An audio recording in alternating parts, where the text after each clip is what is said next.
Mesdames et messieurs, je fais tapis en table finale des Winamax Series et c'est possiblement une énorme erreur. Un pro avec plus de 350 000 euros de gains passe ma table finale au crible et trouve des décisions insensées. Reste bien jusqu'au bout parce qu'on va voir un spot que beaucoup de joueurs jouent mal et c'est clairement perdant. On est très loin dans le Winamax Series. Monster Stack à 43 000 euros, 7 683 euros au premier et chaque décision peut coûter plus de 1000 euros. Chez Luna, Grinder, MTT et Coach KO. Et aujourd'hui, je te montre comment un pro à 350 000 euros de gains analyse mes erreurs pour t'aider à crush TTF. Allez, c'est parti. Moi, c'est Thomas, 31 ans, j'habite en Thaïlande. Je joue au poker depuis 8 ans, professionnellement depuis 4 ans. Pour ceux qui connaissent, je suis un membre fondateur de la Poker Squad, donc par là où est passé Hugo pour ses débuts dans le poker en tant que coaching. Il est passé dans le groupe Starter avec Ben. Donc voilà, la Poker Squad, c'est moi qui l'ai créé. Je m'appelle Thomas. On l'a créé à 3 il y a 4-5 ans maintenant. Et actuellement, je travaille aussi avec Showtech sur un site internet, Primat Bluff, qui permet de vendre des masterclass vidéo, des reviews de cours, des reviews de coaching, etc. Et voilà, actuellement, j'ai un CFP avec 7 élèves. On est en duo avec Showtech. Et on va coacher pendant un programme de 8 mois. Et ça se passe plutôt bien, donc c'est cool. Voilà, ensuite, tout simplement, comme on se connaît bien avec Hugo et qu'il fait sa chaîne YouTube, je lui ai proposé de tourner une petite vidéo ensemble. Donc, je pense être assez fort en ICM, donc je lui ai proposé de faire plutôt une review de late game pour voir un petit peu des plays en table finale, parler potentiellement des risques premium, des adaptations ICM et ce genre de trucs. Ok, parfait. Bah ouais, on peut. C'est un grand plaisir de faire ces vidéos aujourd'hui avec toi et on peut passer directement sur le replayer pour qu'on voit tout ça. Ok, allez, petit partage. Okay, ici, on va défendre. On n'est pas encore dans une situation ICM qui va faire qu'on va cut valet 8, je pense. Ça serait possible dans le même scénario en TF, contre un chip leader avec des stacks un petit peu plus petits, etc. Ça pourrait devenir close le valet 8, mais là, c'est pas le cas. Je pense qu'on va défendre. Tu as décidé de fold. Je pense que c'est un peu tight. Ouais, de mémoire, si je me souviens bien, ce jour-là, c'était vraiment le meilleur, je crois, à BI 90 à peu près. On m'a donné des informations après, c'était un rec de Malte, un joueur, je crois, depuis 5 ans plus, qui vraiment a monté une tonne. Et il me mettait beaucoup de pression, je crois que c'était un des chip leaders aussi à ce moment-là, ou alors en tout cas, il était dans les bons stacks. Donc j'ai préféré cut celui-là parce que je me suis dit que ça devait pas faire une tonne d'argent contre lui. Mais Ok, c'est pas du tout déconnant. Donc, tu es sur un tournoi où tu as des mecs qui sont bien moins bons que toi. C'est pas forcément l'idéal d'aller chercher des défenses de blind de V0 contre des joueurs que tu estimes meilleurs que toi. Voilà, à ce moment-là, tu jouais peut-être à BI 15, un truc comme ça. Le mec, il est à BI 90, c'est un rec qui habite à Malte. Il est probablement un petit peu au-dessus de toi techniquement, etc. Donc, ça peut être intéressant de cut toutes ces défenses V0 quand on joue contre les joueurs qu'on estime meilleurs. Voilà, à terme, le but, c'est d'estimer très peu de personnes meilleures que soi. Mais il ne faut pas se voiler la face. Il faut être capable de le reconnaître quand un joueur est meilleur que soi. Il ne faut pas trop se level et trop partir dans des coups contre ce genre de joueurs. Alors qu'il y a plein de joueurs très fichus sur ce tournoi encore. Donc c'est plutôt une bonne adaptation. Après, ça reste quand même un point tight, je trouve, mais les arguments sont OK. Ok, ici, ça sera, je pense, plutôt un fold. Avec le bon reg en big blind qui va pas mal squeeze, etc. Ça pourrait être, ça doit pas être horriblissime de 3 bêtes quand on est SB versus bouton. Le lever du 3 bêtes doit pas être horrible, mais voilà, on préfère quand même en ICM et avec des stacks un petit peu plus short, on préfère quand même un peu plus les bloqueurs. Mais je sais que ce genre de combo subsiste quand même toujours un peu, même quand on est plus short.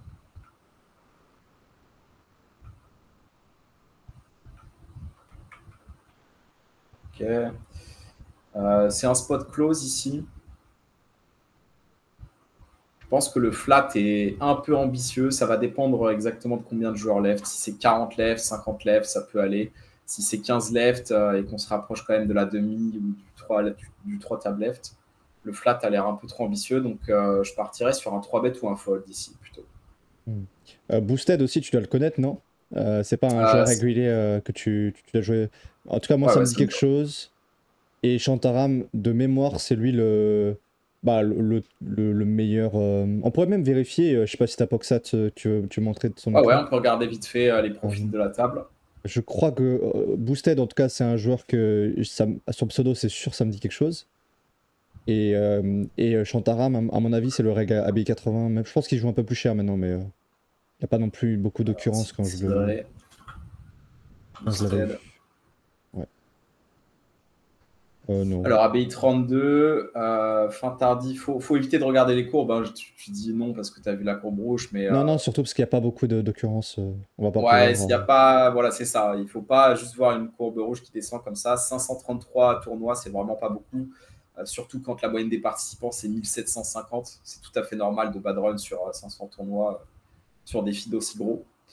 Faut plutôt regarder ce genre de stats qui vont converger beaucoup plus vite. Pourcentage de fin tardive, pourcentage d'ITM.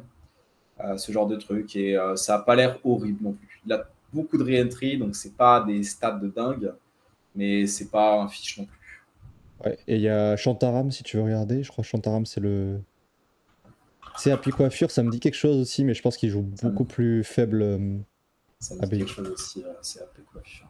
C'est appui coiffure, il doit jouer plus bas ABI. Alors, Shantaram, non, c'est. Je crois savoir de qui tu parles, c'est pas lui, ouais. C'est peut-être après où on va voir le. ABI 11, stade de fin tardif 3.7, donc c'est le pourcentage du temps qui finit dans le top 3% du tournoi. C'est pas dégueu. Après ABI 11 et avec autant de re-entry, c'est pas foufou non plus. Donc au final, ils sont pas dingos non plus, je pense. Même si c'est reg-fiche, quoi, reg-fiche. C'est AP coiffure. Ça me dit un truc aussi, on va regarder vite fait. Ok. Plutôt ABI assez low aussi. Stat pas dingue. Donc la table a pas l'air très, très tough ici. Ouais.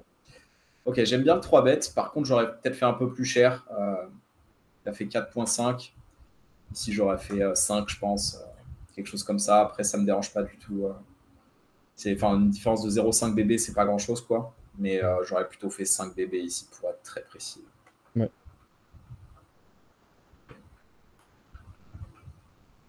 Si on va fold, qu'est-ce que tu aurais call dans ce spot en A6 off, A6 out? Très, très très haut. Hein. Ici, à mon avis, A6 off, As Dame off, je crois que j'ai une grosse décision déjà. On est vraiment ultra late. Là, à mon avis, la reine de rejam d'un joueur qui est. Bah là, il est cut off.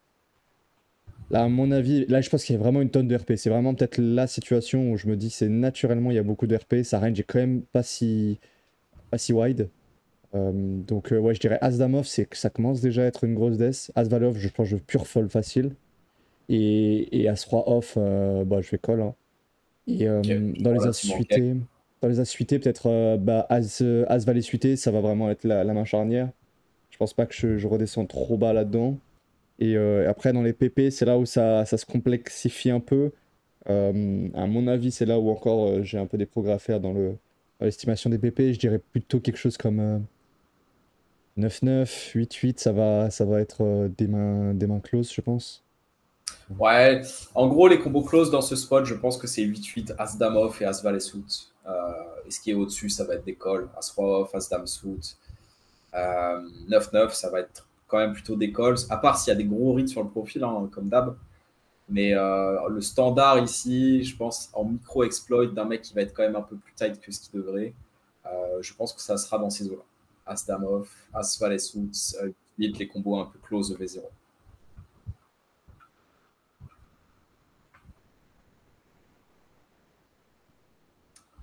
Ok, intéressant. Qu'est-ce que tu as envie de faire ici? En général, je veux vraiment punir les limps. Ce que j'aime pas pour cette situation, c'est que, de ce que j'avais compris, il faut avoir quelque chose comme 1.3, 1.5, X le stack de l'adversaire pour vraiment commencer à dire qu'on met de la pression ou qu'on a vraiment une. Comment dire qu'on lui applique vraiment une pression pas égale, c'est-à-dire vraiment. Ouais, c'est ça. Parce que tu peux très bien, même avec. Si tu as 10 blindes et que le mec a 10 blindes, tu peux très bien lui appliquer une grosse pression. Le problème, ça va être la différence de risque premium entre vous deux.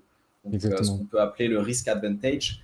Si toi, tu as 10% de risque premium contre lui et que lui, il a 20% contre toi, bah, tu vas pouvoir abuser de ça parce qu'il y a un gros différentiel entre les deux risques premium. Mm. Ici, en effet, comme le stack n'est pas si différent que ça, il n'y a pas un très gros différentiel de risque premium non plus. Mm. Mais bon, ça n'enlève pas le fait que je pense que ce combo peut quand même être, ISO. Après, la question, c'est est-ce qu'on ISO call versus jam? Là, c'est un petit peu plus relou.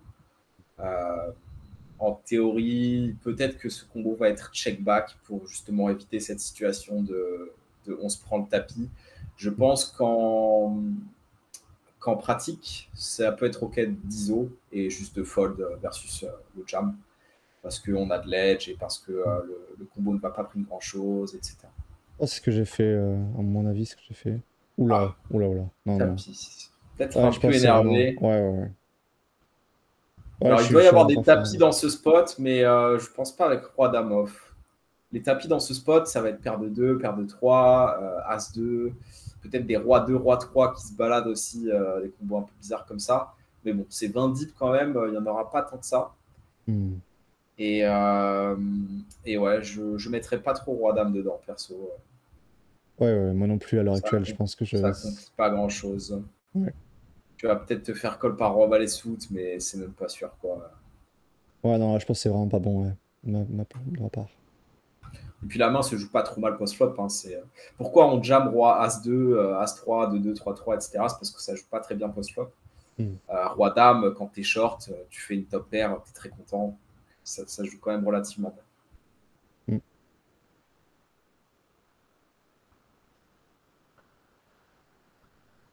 Donc, attention ici, ce genre de combo, c'est toujours un petit peu plus relou quand il y a des très shorts derrière parce qu'ils ont des stacks de rejam. Et on n'a pas de bloqueur avec ces mains-là sur les stacks de rejam. On aime bien plutôt open des As dans ces spots parce que là, 9 et 10 foot, quand le mec met tapis, bah, je pense que c'est un fold et il va quand même mettre assez souvent tapis normalement. Mais bon, je pense que ça reste OK d'open dans ce spot. Peut-être que le mec va pas assez rejam. Le combo doit être close dans tous les cas. Ça me choque pas. Il faut faire attention, par exemple, avec 6-7 sous, des mains comme ça. Là, ça peut commencer à être un peu trop abusé. Ok, c'est bet small, board ace high, c'est très bien. Ça fait le taf.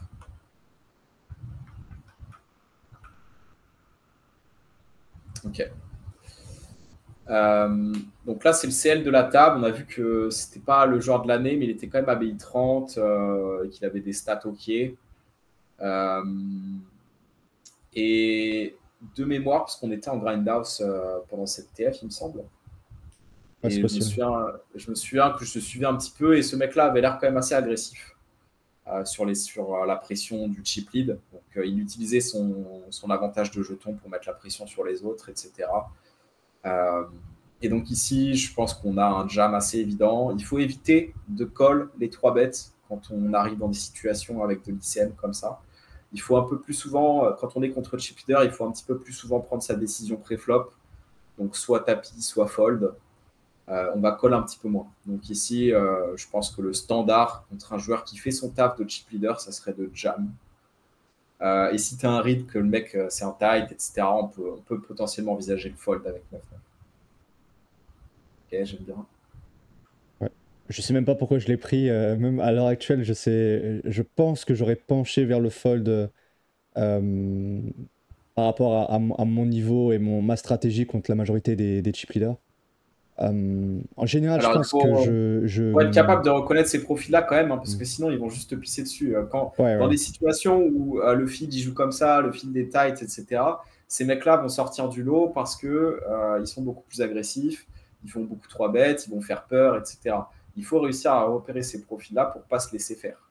Ouais. Je pense ce qui s'est passé, c'est que ce tournoi-là, en fait, peut-être là, il y a 3-4 jours avant, j'avais déjà fait une TF d'un Winamax Series et on en avait déjà parlé ensemble que j'étais à la toute fin, que j'avais pas été assez.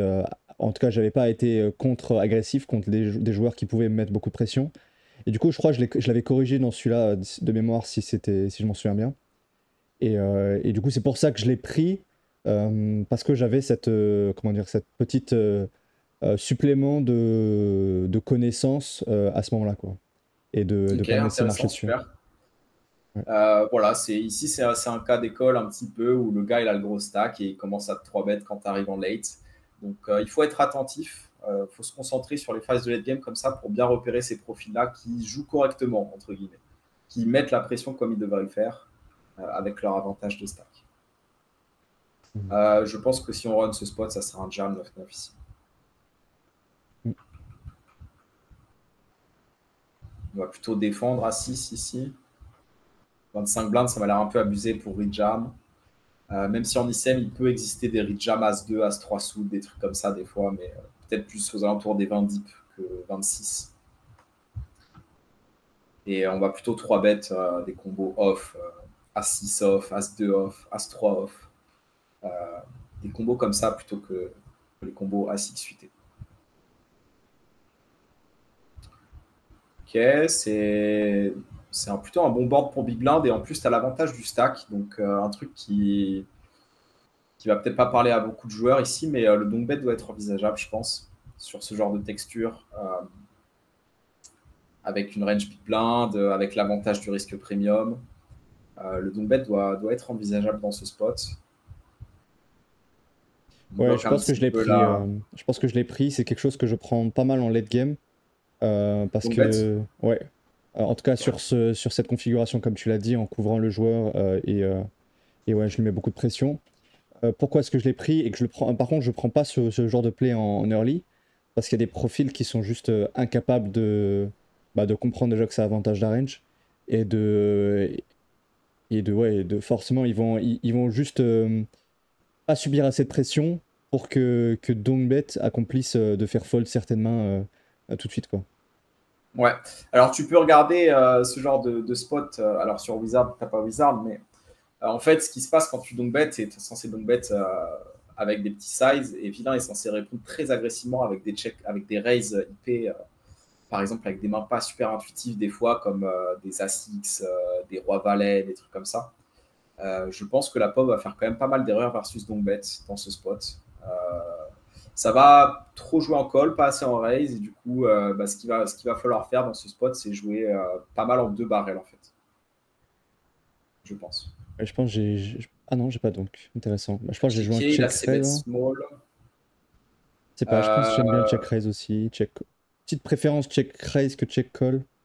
Euh, j'ai envie de punir un peu ce c-bet pour moi range qu'il va faire, alors qu'il devrait y avoir des augmentations de sizing, surtout contre moi qui chip leader à la table. Donc j'aimerais bien me voir check raise ici. Ok, c'est intéressant. Donc, tu pars du principe que potentiellement, le gars va cliquer sur son c-bet, il va trop c-bet avec un c-bet, le sizing pas forcément adapté en plus. C'est pas forcément déconnant. Tu vois, si on a été contre Bouton, je pense que A6 a quand même assez de showdown pour juste jouer en call. Là, contre Hijack, peut-être qu'on commence à jouer en check raise ce genre de main, parce que peut-être qu'il va pas showdown moins bien que ça. Il va peut-être pas showdown Roi-Dame quand il joue avec sa range de Hijack, quoi, alors que peut-être Bouton va showdown Roi-Dame. Donc c'est peut-être un petit peu plus intéressant de jouer en check raise contre hijack que contre bouton, mais bon, ça reste un combo ok à call aussi, hein, je pense. 2 over, ace high, gutshot. Le problème c'est que s'il met tapis, tu te deny quand même pas mal d'équité. Hmm. Quand on prend des stratégies de check raise très short, en général c'est très polarisé, donc ça va être vraiment des merguez euh, et, euh, et des mains fortes. Et celle-ci, elle est peut-être un peu trop entre les deux. Mais bon, ça ne me dérange pas. 3.6, tu as juste cliqué.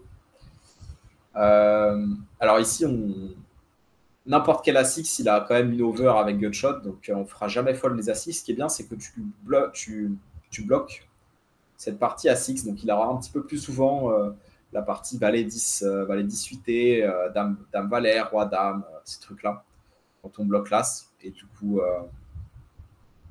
ça peut quand même fonctionner assez bien. Mais je pense que le sizing n'existe pas trop en théorie ici, juste x2. Okay. Fold. Alors, un autre scénario intéressant. Donc cette fois-ci, c'est nous qui sommes chip leader. Et du coup, contre ce jour-là, on a un risk advantage. Alors, pas énorme parce qu'on est quand même assez proche en stack. Mais on a quand même un petit avantage sur l'ICM dans ce spot contre Boosted. Et ce qui peut être intéressant du coup dans ces spots-là, c'est de pas mal 3-bet, mais aussi de pas mal flat. En gros, on a un avantage lié à l'ICM contre ce joueur. Du coup, on a envie de jouer un petit peu plus de coups contre ce joueur. En plus de ça, il est deuxième en stade, donc il ne va pas forcément tant se tightifier que ça. Donc ici, on peut flat, on peut 3-bet. Je pense que je préfère flat. La main m'a l'air assez forte pour flat. Et on va peut-être aller chercher un petit peu plus bas sur les 3-bets. 3-bet, peut-être roi 8, roi 9. Peut-être même roi 7 et flat roi 10. Ok.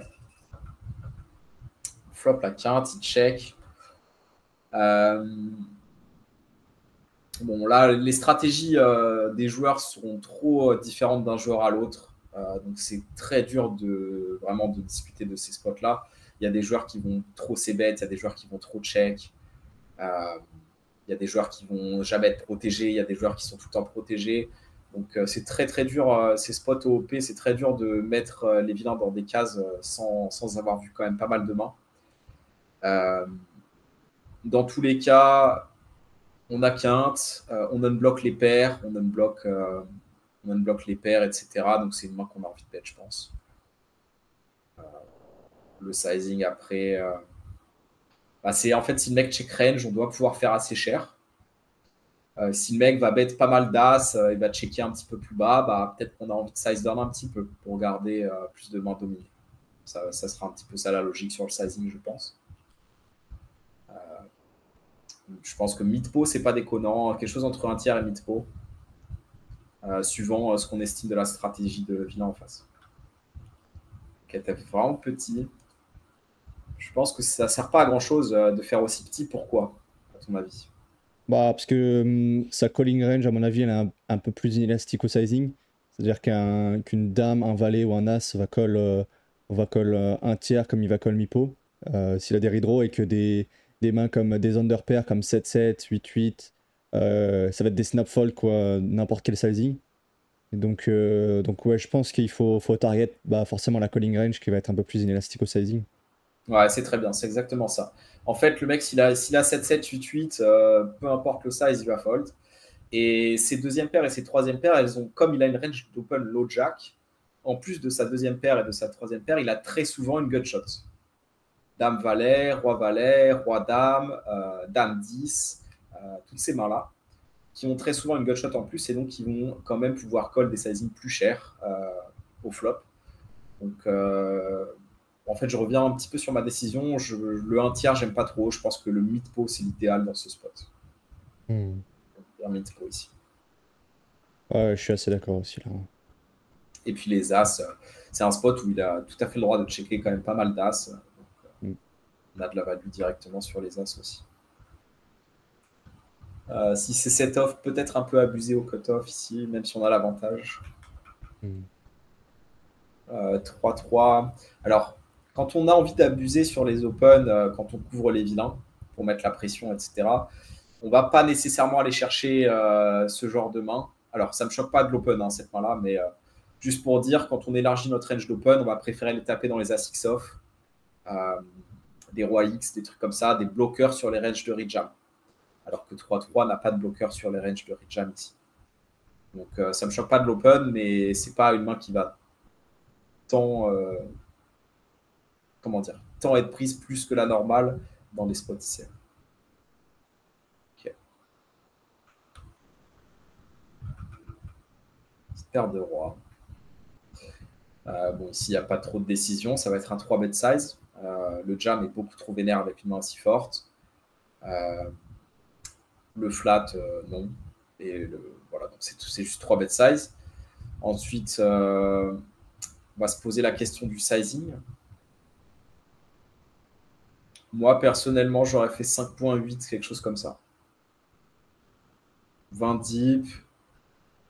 C'est un spot où on va quand même pas mal 3-bet, parce qu'on est contre une range bouton. On a l'avantage du chip lead.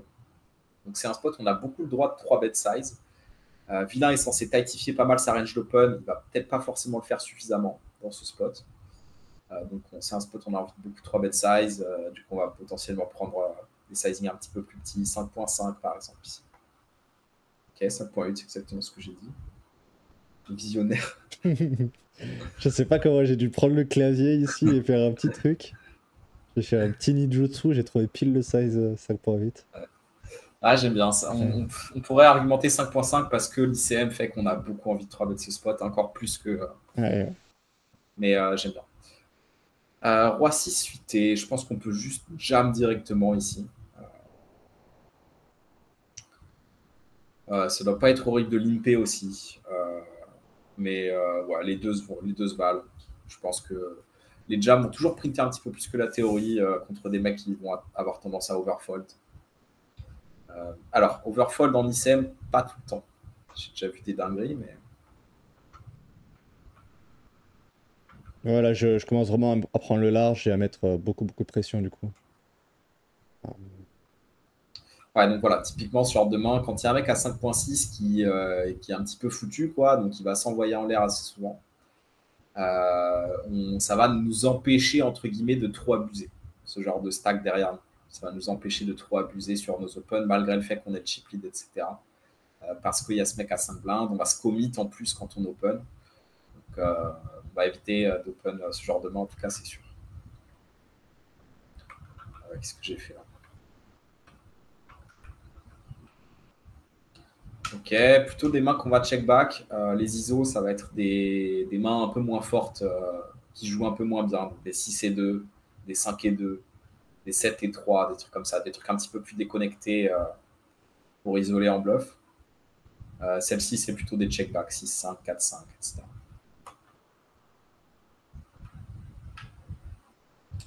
Hauteur 6 avec une petite gutshot. Moi, je vais tout en bet une blinde ici. On commence un bluff qu'on va peut-être continuer potentiellement par la suite. On verra, ça dépendra des turns. Okay. Le 9 connecte bien avec la range du flop. Donc, comme c'est nous qui avons pris l'agression au flop et que la turn connecte avec le flop, je pense que c'est pas déconnant de continuer à bluffer cette main. Même si on bloque pas les 10, on bloque pas les carreaux. Bon, l'idéal pour bluff ici, ça va être une main comme 10 et 3 avec le 10 de carreau, bien sûr. Pour bloquer, ou alors 10 et 3 avec le 3 de carreau. Pour bloquer des mains comme 8 et 10, 9 et 10, valet 10, qui vont continuer à call turn. Donc ici, les meilleures mains à bluffer, ça va être des valets X et des 10X. Pour bloquer les paires plus gutshot, paires plus quinte aussi. Et toujours cool d'avoir un carreau aussi. Mais bon, celle-ci, elle ne me choque pas. De manière générale, il faut être très agressif de toute façon à ce jeu pour gagner de l'argent. Donc ça ne me choque pas de continuer. On n'a pas besoin de continuer très cher dans ce spot. Si on veut juste target un As5 de piste ou un truc comme ça, on n'a vraiment pas besoin de faire trop cher. Donc 2 bébés, je pense que c'est une carte sur flushing qui fait rentrer des quintes et tout. C'est une carte sur laquelle on va size down, donc 2 blindes ici, je pense. Okay, c'est un peu cher, je trouve, le sizing sur cette carte-là. Je suis assez d'accord. Parce que voilà, là, on est tombé sur la situation où il a un petit truc et du coup, on perd plus, tout simplement, quand on a fait ce size. Et le 4 de carreau river. Alors, il a peu de 4. Pourquoi il a peu de 4? Parce que il pourrait avoir roi 4 avec roi de carreau, mais ça fait quand même peu de combos. Le 4 de carreau rentre river, donc il ne peut pas avoir roi 4 avec le 4 de carreau. Donc il a très peu de 4. Et après, la question va se poser sur ses carreaux. Nous-mêmes, on a peu d'as de carreau. On a peu de 4. Pourquoi tu dis qu'on a peu d'as de carreau? Moi, j'ai l'impression qu'on peut en avoir plein. Tu veux dire qu'on peut en jam beaucoup pré-flop? As de carreau, ouais, pré-flop, on va peut-être. Les meilleurs, on va les ISO. Les As 2 off, As 3 off, etc., on peut les jam directement. Donc on n'a forcément pas tant d'As de carreau que ça dans notre. J'ai l'impression qu'il en a. J'ai l'impression à la limite qu'on en a même plus que lui. Parce que pour moi, normalement, il doit jam quasiment any As-X. Vraiment comme un bourrin any As-X moins de 20 blindes deep. Et moi, il y a toute une partie qui n'accomplit rien à raise ou à jam. Toute une partie un peu, je dirais, entre A5 et As10 peut-être. qui n'accomplit quasiment rien à raise ou à ISO. Et toute cette partie-là est aussi en off.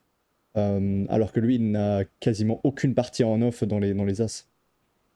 Ouais, je pense que c'est kiff-kiff. Hein. Il y a pas forcément. Je pense pas qu'il y ait un joueur qui ait plus l'avantage d'As-X que l'autre dans ce Ok. spot. Ça doit être un peu kiff-kiff. Il va peut-être call quand même quelques. Il va peut-être. Enfin, je sais pas, c'est roi de paix des masses, quoi. On sait pas. Est-ce que le mec sait qu'il doit jam même As de off, des trucs comme ça pas Hmm. sûr. Oh, on peut regarder sur son profil si jamais tu veux Ouais. checker. Juan, que je crois j'en ai mis un dernier river là sur ce post-là. Alors j'aime pas mon sizing turn, ça on est vraiment d'accord là-dessus. Là, elle est Alors, ABI plutôt... 21, là pour le coup, il a des meilleures stats. Alors, il a énormément de re-entry en fait. Ça va expliquer. Le pourcentage de re-entry va influer sur ces stats-là de fin tardive, fin très tardive. Il a énormément de re-entry, donc au final, c'est peut-être pas des si bonnes stats que ça. Mais bon, ça a l'air quand même. C'est un joueur régulier, je pense. C'est pas un fiche. Ouais, moi j'ai l'impression que c'est plutôt une bonne carte à mettre à la river. Ce que j'aime pas par contre, c'est vraiment le sizing turn, comme tu as dit. Au Ouais, j'ai l'impression moins, qu'on est obligé de mettre le troisième hein, ici. mm, au moins peut-être une blinde et demie en Je trop. réfléchissais rapidement, mais bon, ça reste notre pire main. Si c'est 5, aucune showdown value. Je pense qu'on unblock la range qui va fold, par exemple Dame 10, 8 et 10, 9 et 10, Valet 9, des trucs comme ça. On unblock toute cette partie-là qui va fold river aussi. Donc je pense que c'est un très bon combo de bluff. Quand on arrive river, on a rien. Après, la question c'est le sizing, et je crois que j'ai pas fait tapis. Je pense que j'ai pas besoin de me polariser forcément là-dessus, dans cette line-là. Ce que j'aimerais beaucoup faire, ce que je pense qui marche bien pour même faire fold des dames, quasiment, ouais, même une dame, je pense que je fais fold. Ça serait un sizing comme 6-7. À mon avis, j'arrive Ouais, la déjà à moitié de mettre son une. stack. Ouais, c'est ça. Je pense que j'ai déjà pas mal de FE sur un sizing un peu moins cher, et que je perds deux fois moins dès que ça passe pas. Mais du coup, Moi, j'aime beaucoup, je suis tout à fait d'accord avec ça. Parce qu'encore une fois, ce qu'on target ici, ça va être les paires plus gutshots à la turn. Donc 8 et 10, 9 et 10, Valet 9, Valet 8, Dame 10, Dame Valet, ce genre de trucs euh, qui n'ont pas touché la flush. Et donc, parce qu'en ouais, en plus, c'est vrai que c'est le 8 de carreau, le Dame de carreau et le 9 de carreau. Donc il y a encore moins de chances qu'il ait un carreau quand il a call avec paire plus gutshot.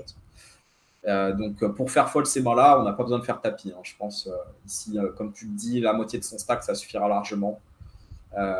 C'est toujours important de minimiser son risque pour que quand ça passe pas et quand on tombe sur le moment où il avait As-Valet avec l'As de carreau, il était en trap pré-flop, etc., on perd le minimum dans ces moments-là. Donc, c'est toujours important de bien juger le sizing. Qu'est-ce qu'on a envie de faire fold? Quel sizing va suffire pour que quand on se trompe, on perde le minimum. Ouais, j'aime bien. Là, on s'est trompé. Potentiellement, As-Valet avec As de carreau, des trucs comme ça, et juste un fold. Hmm. Franchement, si le mec trouve la transfo bluff river ici, Non, non, non, non. Faut pas commencer à avoir des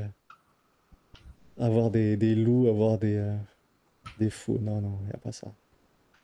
alors c'est un très bon combo de 3 bêtes ici à suite off, je pense. À stack égal, SB contre bouton, contre cutoff, hijack, ça aurait été peut-être un peu ambitieux, mais contre bouton, je pense que c'est un bon combo de 3 bêtes. Le problème qui m'embête un peu, c'est la Dina. On vient de perdre un coup contre lui. Ça fait un petit peu l'arracheur qui 3 bêtes la main d'après pour récupérer sa thune, en gros.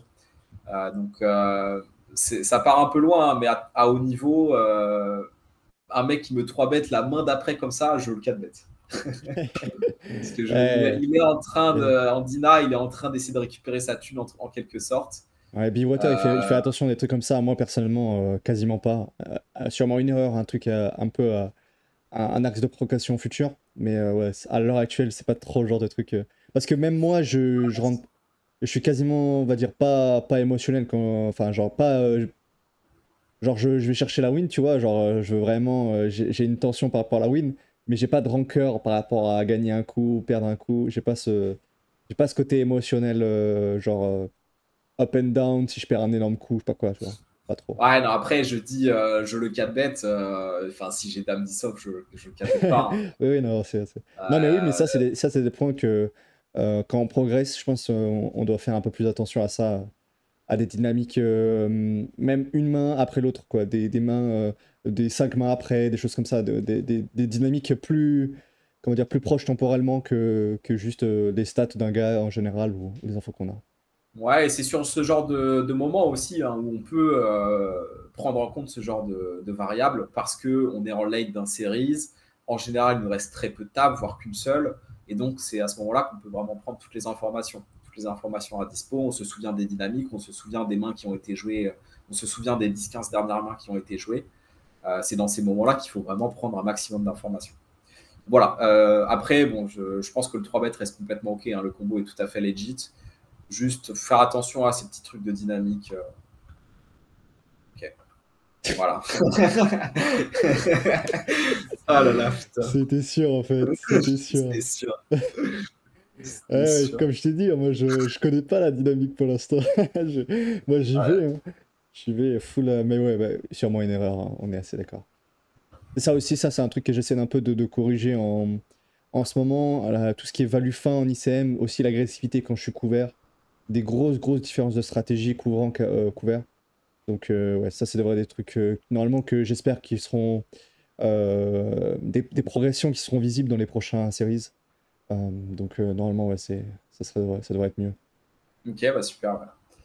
Voilà. Après, la dynamique, on peut pas l'avoir tout le temps, hein. En plein milieu de session à 15 tables, ça va être compliqué de se souvenir que le mec nous a 3 bêtes la main d'avant, ce genre de truc. Mais dans ces moments-là de late, avec une seule table, quand chaque coup vaut beaucoup plus d'argent aussi, hein, c'est ça qui est important, c'est que on est en late d'un series, les coups valent 10 fois plus d'argent, 100 fois plus d'argent des fois que des coups en early game d'un tournoi. Donc une erreur va être décuplée fois 100 aussi. Une erreur qui coûterait 1 euro en early, maintenant elle va coûter 100 euros.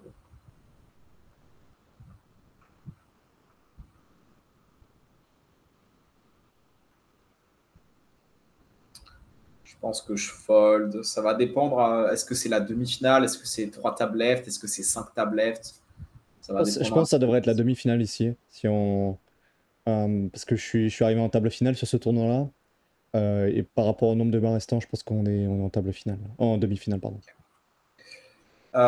C'est un combo un petit peu close. Si on est en demi-finale, ça va plutôt être un fold. Il a size up un petit peu l'open en plus 2.3. Ce qui va réduire un tout petit peu notre cote. Voilà. Après, ça reste quand même le chip leader de la table. Il n'a pas une range si tight que ça. Donc, il nous applique de la pression, mais c'est compensé un peu par le fait qu'il va open pas mal. Ça rend Roi 7 un peu close. Mais j'aurais quand même fold, je pense, versus 2.3 et j'aurais peut-être fait quelque chose versus 2x.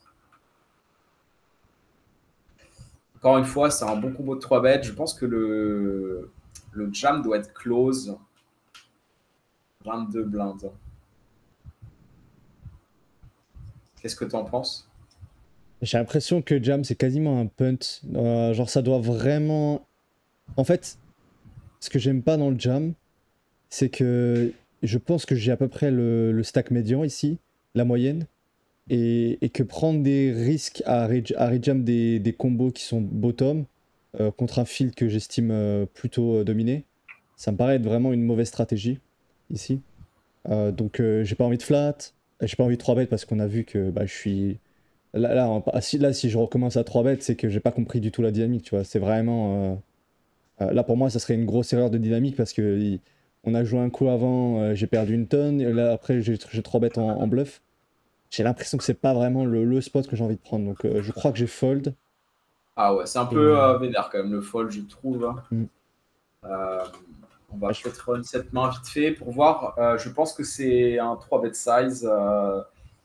Le jam doit pas être horrible parce qu'il faut pas oublier que dans ces situations ICM là, les vilains sont censés adapter leur range d'open. Donc ici, dans un spot standard avec des stacks à 20 peut-être que vilain est censé open 38%. Peut-être que dans ce spot, il va pouvoir 38%? open. Non, 50%, non? 45 minimum. Avec des stacks de rejam derrière, je suis pas sûr. Avec des stacks de rejam derrière, ça sera plus aux alentours des 38-40, je pense, la théorie. Okay. Et après, là, je parle de la théorie hors ICM. Hein. Et justement, Hmm. j'y viens. Et comme ici, dans ce spot, il y a de l'ICM et qu'il applique de la pression, il va pouvoir open un petit peu plus, peut-être plus aux alentours des 46-47. Donc après, la question se pose de est-ce que c'est un mec qui s'adapte en ICM, est-ce qu'il va être suffisamment wide, etc. On va peut-être run ce spot. Tu penses qu'on est à combien de left du coup? Deux tables left, 10 left, quelque chose, 10. Ouais, bah, entre 9, entre 9 et 11 left, je pense. Allez, on va mettre 11 left. 9 et 11 11 left. left. Ah, mais de Pas toute de façon, range. je pense que je peux même vérifier, non? Regardez avec. Si je t'ai passé je t'ai passé ou pas les paliers, parce que là je les ai à droite. C'est bon, j'ai lancé le run. C'est pas grave. Ouais. On fait un run hypothétique à 11 left et on voit ce que ça donne. Ah oui, oui, oui. Je sais qui est le top reg qui va arriver là. Je me souviens de son pseudo. Il va arriver à ma gauche là bientôt. Donc ici, à mon avis, on est ouais, deux tablettes, un truc comme ça. Et il va y avoir un redraw bientôt, à deux tablettes. Le redraw à deux tablettes, Ok, c'est ça quoi? roule. C'est 8 joueurs? C'est 9 joueurs? Ça marche comment?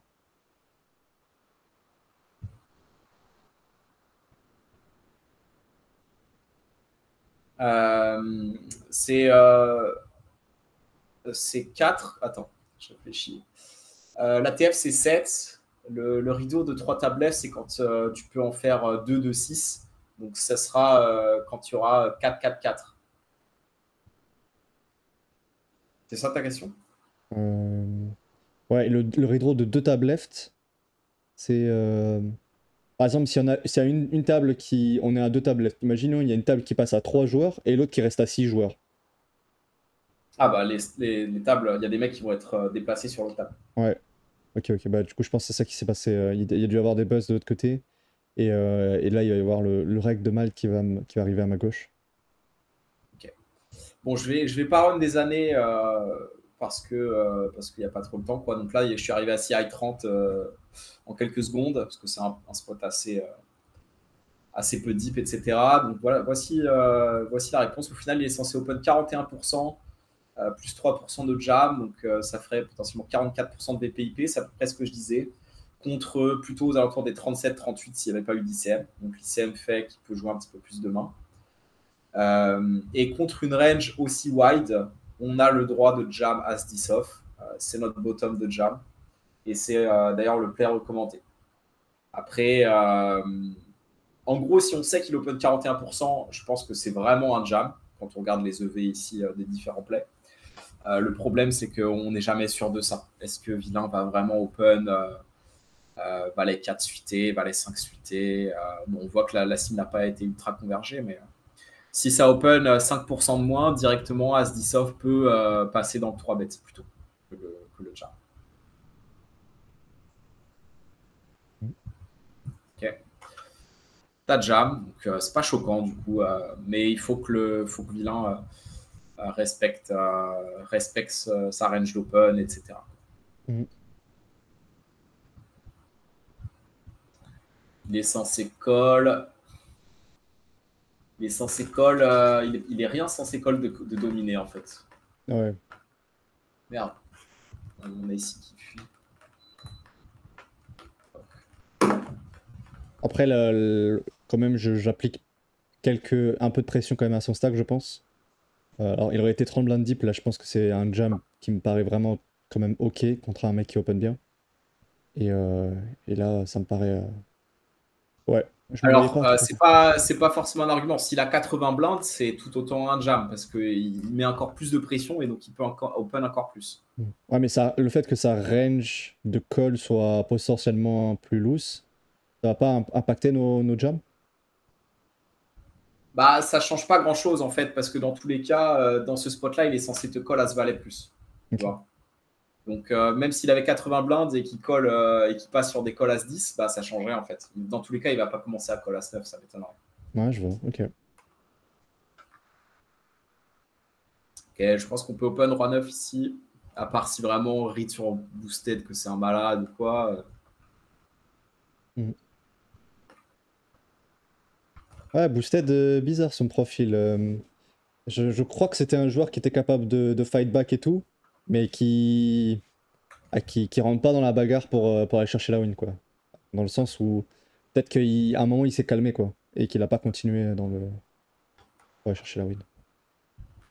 Là, ça me paraissait. En fait, son spot d'open me paraissait vraiment assez mauvais. Euh, Pourquoi? Parce qu'il y a vraiment un stack de resteal évident à I'm So Cute. Il y a surtout Juan Pademas qui ici peut décider de jam assez euh, mergé. Euh, Par exemple, des mains comme Dame 8 UT, Dame 9 UT, je pense il pourrait décider de jam, squeeze jam, Juan Pademas. Pas forcément, hein. Non. Il faut faire attention ici. En théorie ICM, Playboy est déjà censé tightifier sa range d'open et du coup, le chip leader ne pourra pas jam des grosses dingueries non plus. Ok. Ouais, en tout cas, là, moi, ça me paraît pas si close, là. Après, par contre, si Playboy ne fait pas d'effort de tactification sur sa range d'open, alors c'est là qu'en effet, le chip leader va pouvoir commencer à jam un peu tout et n'importe quoi. Mais en ICM, c'est un équilibre. Et du coup, Playboy est déjà censé avoir tightifié sa range d'open. Donc non, on ne pourra pas jam dame 8 suit, bien sûr que non. Ok. Et là, ouais, je pense que ce serait. Je partirais sur même As Dame off. En fait, pour moi, c'est. Pour Rejam ici, As Valet off, je pense que c'est quand même assez délicat. Euh, ouais, Ouais, faut j'ai pas pas. trop Alors, j'ai pas avec trop de As-Valet, compréhension sur ce spot. c'est pas les spots les plus simples. Il faut regarder un petit peu les deux ranges. Donc, comme tu l'as dit, lui déjà, il n'a pas un spot d'open super cool. Pourquoi? Parce qu'il est avant-dernier de la table.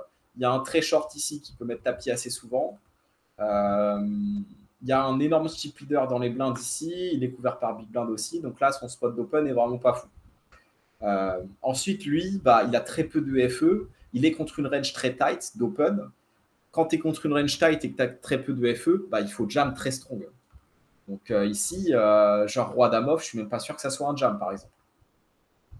I am so cute ici. Donc c'est à cause de à quel point la range doit être tight ici. Et donc dans ce spot-là, As 10 off, c'est un fold. Ouais, c'est un fold et peut-être même As valet off aussi. Donc au final, tu arrives quand même à la bonne conclusion, je pense. Ça m'a l'air d'être à peu près As 10 snap Et là, Roi fold, Dame As off, tu fais quoi valet, là? Tu c'est flattes? Roi Dame off, tu flattes? À la roi place dame de. off. Non, à la place de I'm So Cute. C'est pas déconnant. Quand on n'a pas de FE, c'est pas forcément déconnant de jouer des mains comme ça euh, qui ne sont pas assez fortes contre la range d'open, mais qui sont quand même suffisamment fortes quand on est très short comme ça pour aller voir un flop. C'est pas forcément déconnant de flat roi dame off. Il y a aussi un scénario où en fait ça fait open flat et nous on jam et lui il fold et du coup il se retrouve avec une très bonne cote avec son roi dame off en fait en heads up contre nous. Donc le flat, bon, c'est un play très avancé hein, qu'on verra quasiment jamais sur nos tables, mais ça peut exister des flats comme ça quand on n'a pas de FE pour créer des scénarios avec plus de dead money quand il y a un autre mec derrière qui rejam, par exemple le chip leader rejam ou toi tu rejam. Ok. Pareil pour Dame Valet suité par exemple. Dame Valet suité n'est peut-être pas assez forte contre Playboy ici, mais peut-être qu'on a quand même envie de flat, trop fort pour fold. Peut-être qu'une main comme Roi Dame off, Dame Valet suité, Roi Valet suité, peut-être que c'est Ouais, elle des. va les 10 suités aussi, je pense. Pas mal de connecteurs suités comme ça. Très intéressant. Il a quand même trouvé un fold ici, donc Oh non, c'est. si on peut prendre la note, bah, je pense qu'il a le droit d'avoir de l'open fold ici avec c'est un ou deux combos, hein, mais genre c'est As 9 off euh, et peut-être Roi Valet off, quoi, par exemple. As 9 off, Roi Valet off. Ici, je pense qu'on doit fold contre I am so cute. Tu penses pas? Si, si, mais honnêtement, c'est peut-être une des erreurs que j'aurais fait et peut-être que j'aurais call quasiment range ici. Toute mon opening range, même As-9 off et tout, ça m'a l'air assez close As-9 off, mais pareil, peut-être que je manque de compréhension là-dessus. Contre sa range de jam, je sais pas s'il commence à jam 8-8, 7-7, 6-6, ce qui peut arriver, et je vois pas comment on peut fold As-9 off. Même s'il y a que des As qui nous dominent, ça me paraît pas suffisant comme argument. Si, je pense qu'on peut fold As-9 off ici. Et encore une fois, on partait du principe que le mec ne jam pas Roi-Dame. Donc, ça veut dire que Non, non, il a que que il te des. faudrait. Non, non, que nous, on va pas. Que nous, on va. En tout cas, on va réfléchir à flat. En tout cas, on va réfléchir à la fold Roi-Dame. Mais je pense pas qu'il y ait beaucoup de gens qui réfléchissent à tout ce qu'on a dit. Qu'on peut y avoir des flats, qu'on n'a pas forcément une tonne de FE, que sa range est forcément ultra strong. Je pense il y a pas forcément tout ce niveau-là, surtout quand on est short et qu'on est assez loin. I'm So Cute, je sais plus si on a regardé son profil. Pareil, ça m'a l'air d'être un joueur régulier que j'ai déjà joué. J'arrive pas trop à savoir en termes de niveau ce qu'il peut donner, mais ça me dit quelque chose, quoi. C'est trop bizarre, j'arrive pas à ouvrir. Ça va pas se voir? J'arrive pas à ouvrir un nouveau run. Ah, ok. Pokstat, tu peux regarder I'm So Cute, ce que ça donne. Et I'm So Cute, ça me dit pareil quelque chose, mais c'est ce genre de pseudo où je suis pas sûr, tu vois, c'est pas comme Contra Legem ou des mecs comme ça, en fait, t'es sûr, tu sais que tu te souviens d'eux et tu sais que c'est des règles, mais des très bons joueurs, tu vois. Ou même contre des duchesses. Mais lui, ouais, pas plus d'infos que ça, quoi.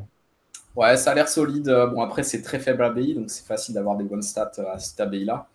Mais il a très peu de re-entry et il a des bonnes stats de fin tardive ici, pour très peu de re-entry. Donc c'est un reg ABI 8, quoi. C'est un reg ABI 8. Bon, un reg ABI 8, c'est pas dit que. Ouais, qui réfléchissent à tout ça. C'est pas dit qu'ils réfléchissent à tout ça, qu'ils trouvent le flat avec Roi-Dame, des trucs comme ça, quoi. Bon, après, ça se trouve, ça n'existe pas. Hein. Ça se trouve, on dit des bêtises depuis tout à l'heure. 23.7. On peut le run rapidement, ça va prendre vraiment 2 secondes, je pense, vu que c'est très très short. On va mettre 11 player left. Toujours. Ouais.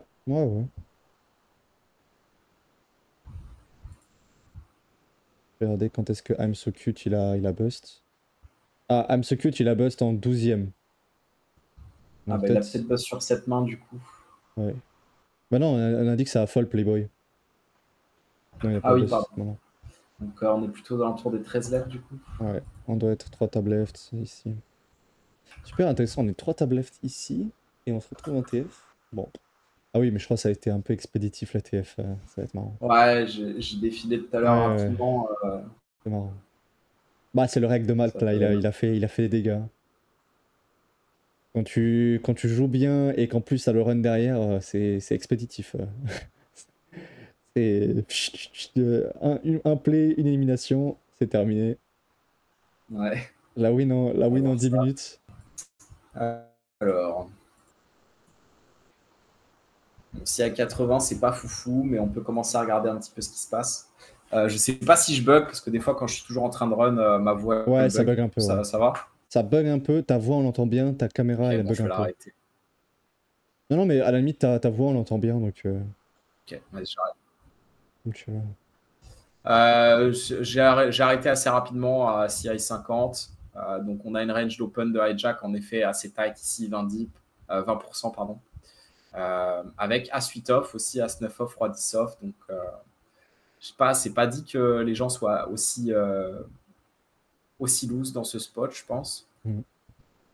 Et la range de boutons, donc il n'y a pas trop de cette histoire de flat au final. Alors on voit quand même une petite barre verte sur Dame Valet sous, 3 Valets sous. Ce qui veut dire que c'est levé et pas dégueu, quoi. Mais en tout cas, c'est un peu ce qu'on disait. Il ne peut pas jam Roi Dame off, il ne peut pas jam Roi Valet sous, il ne peut pas jam Dame Valet sous. Il doit jam très très tight ici.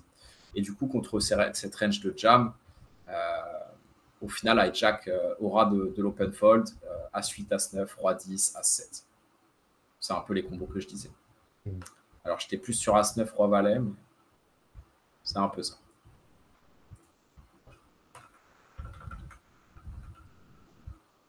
Ok, on enchaîne.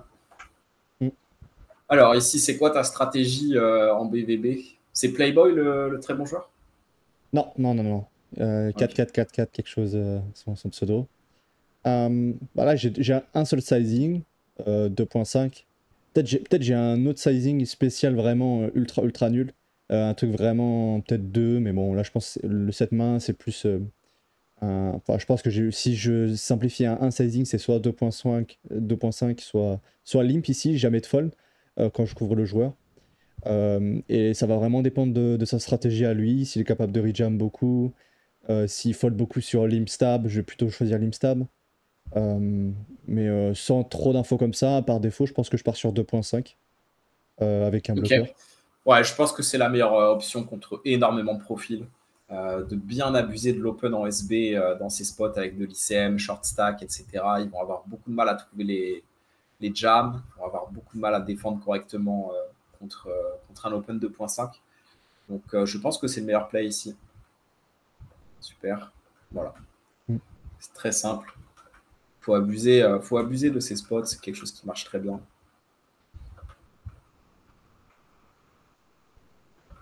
Waouh. Ouais, il a pas trop le droit hein, ici. Moi, Avec je pense, 3 fois ton stack. je laisse aucune. Il n'y a pas un monde, je pense, même 8 et 2 off, je limp, il y a moyen. Ah ouais, il a pas trop le droit ici de fold.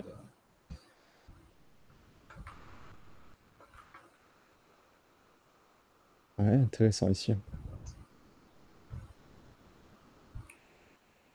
Qu'est-ce que t'en penses? Je pense que j'open 2.5. Open 2.5, commit contre boosted, bien sûr. Et fold contre playboy. C'est une main un peu close entre fold et open. Et quand on l'open, j'ai envie de la size up un petit peu dans ce spot où vilain est très très short en big blind. Il aura une excellente cote de défense par rapport à son stack et ce qu'il doit mettre, etc. Donc c'est un spot où on a potentiellement envie de size up l'open, je pense, et faire 2.5 plutôt que 2. Ouais, ok, ouais, ça marche. Je pense pas que j'ai fait 2.5, je pense que j'ai fold une partie du temps, parce que je vois pas forcément le... Oh, ouais, je voyais pas forcément l'intérêt d'éliminer Pouce-Tête, quoi. Enfin, je sais pas si c'est... Dans le sens, est-ce que ça vaut le coup d'élargir sa range pour essayer de jouer contre lui? Je sais Bah, pas. Roi 2, c'est quand même une main suffisamment forte hein, contre un gars qui a 4 Ouais. blindes qui va y aller avec beaucoup de mains. Mm. On a une bonne hauteur, donc on va être OK en équité Ok. contre tous les dames 10, etc. Euh, donc je pense que c'est peut-être un fold théorique hein, ici. C'est peut-être un fold théorique le Roi 2 suit. Mais moi, personnellement, je l'aurais open 2.5 dans ce spot. Ok. En partant du principe que ce Ouais, mec-là Playboy, il va pas va pas assez. assez faire son taf, etc. Ouais, ok. Oh, je pense qu'il y a zéro fun, non? Quasiment, hein. Bah en fait, comme tu as très peu de Ah, FE, peut-être si, 3 et 5 off, tu 8 et as 2 le off. droit de folder des 5 et 2, des 4 et 2, des trucs comme ça. Ouais. Mais ça, c'est en théorie. Je pense qu'en pratique, les mecs, même à 4 deep, ils vont continuer d'overfold en fait. Tu vois, genre une main comme Valet 5 off, il est censé call. Sûr, et ça print pas mal. Mm, mm. Il y a des joueurs qui seront capables de folder des valets 5 off comme ça Ah, quand ils même sont Valet sur 2 off, hein, je pense, non, ça doit call, le hein, c'est tournoi sûr. de leur vie. Ouais, peut-être même valet de off. Quand ils sont sur le tournoi de leur vie, comme ça, ils seront peut-être capables d'overfold 4 deep quand même. Donc, je conseille pas de fold 4 et 2 off. Je conseille juste de jam 4 et 2 off, je pense, à la place de playboy ici. Mm. Euh, Intéressant. 2.5, non, open pour couper la défense de MCQ ou 2? Bah, le jam doit pas être horrible parce que quand tu fais la moyenne des stacks derrière, c'est vraiment pas tant que ça en fait. C'est 19. Donc tu joues 19 contre lui, tu joues 5 ici et 7 ici. Donc ça fait une moyenne à 19 plus 5 plus 7, 5, 7, 12 plus 19, 21, 31, 31 divisé par 3, ça fait une moyenne à 10,5 en fait. Quand tu fais la moyenne des stacks derrière, tu joues une moyenne de 10,5 contre eux. Et donc ça va peut-être se rapprocher d'une stratégie de 12-13 deep quoi. Et As-Dame-Off, 12-13 deep, je pense qu'on jam ici. Donc, je serais parti sur un jam. Après, l'open doit être tout à fait OK. Le problème de l'open, c'est qu'on se met dans un spot là avec des shorts en plus, où si Playboy nous rejam As-Dame-Off, on n'est pas content. Quoi. On n'est vraiment pas content avec As-Dame-Off. C'est le combo qui n'est pas content. Genre As-Valet, on va fold quand même un peu plus sereinement. As-Roi, on va call. As-Dame-Off, avec les répartitions de stack, là, il y a un très gros stack, là, il y a des tout petits stacks. ça a l'air un peu relou à Asdamov contre Rick Jam de Playboy. Donc peut-être pour couper un peu ça, on préfère le jam. Ouais. À mon avis, Playboy était vraiment pas du tout assez agressif ici. Donc j'ai Ouais, après il y préféré a ça l'open, aussi. mais c'est super intéressant de voir que on va avoir des stratégies comme ça. Call. Ciao. Donc on était peut-être même à 16 left, hein, puisque Amsokut est toujours là. Ouais, Alors, exact. si tu estimes que Playboy ne joue pas très bien, tu peux limper ici 8 et 3 off. Mm. Euh, ça va pas assez isolé, ça va trop fold au flop versus stab. Tous ces petits trucs-là mis bout à bout qui font que même avec des 8-3 off dans ces spots, on peut quand même y aller.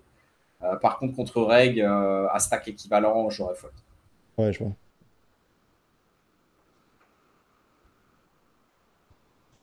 ISO. Ah, J'aurais dit pur check back, personnellement. ouais, check back est sexy aussi.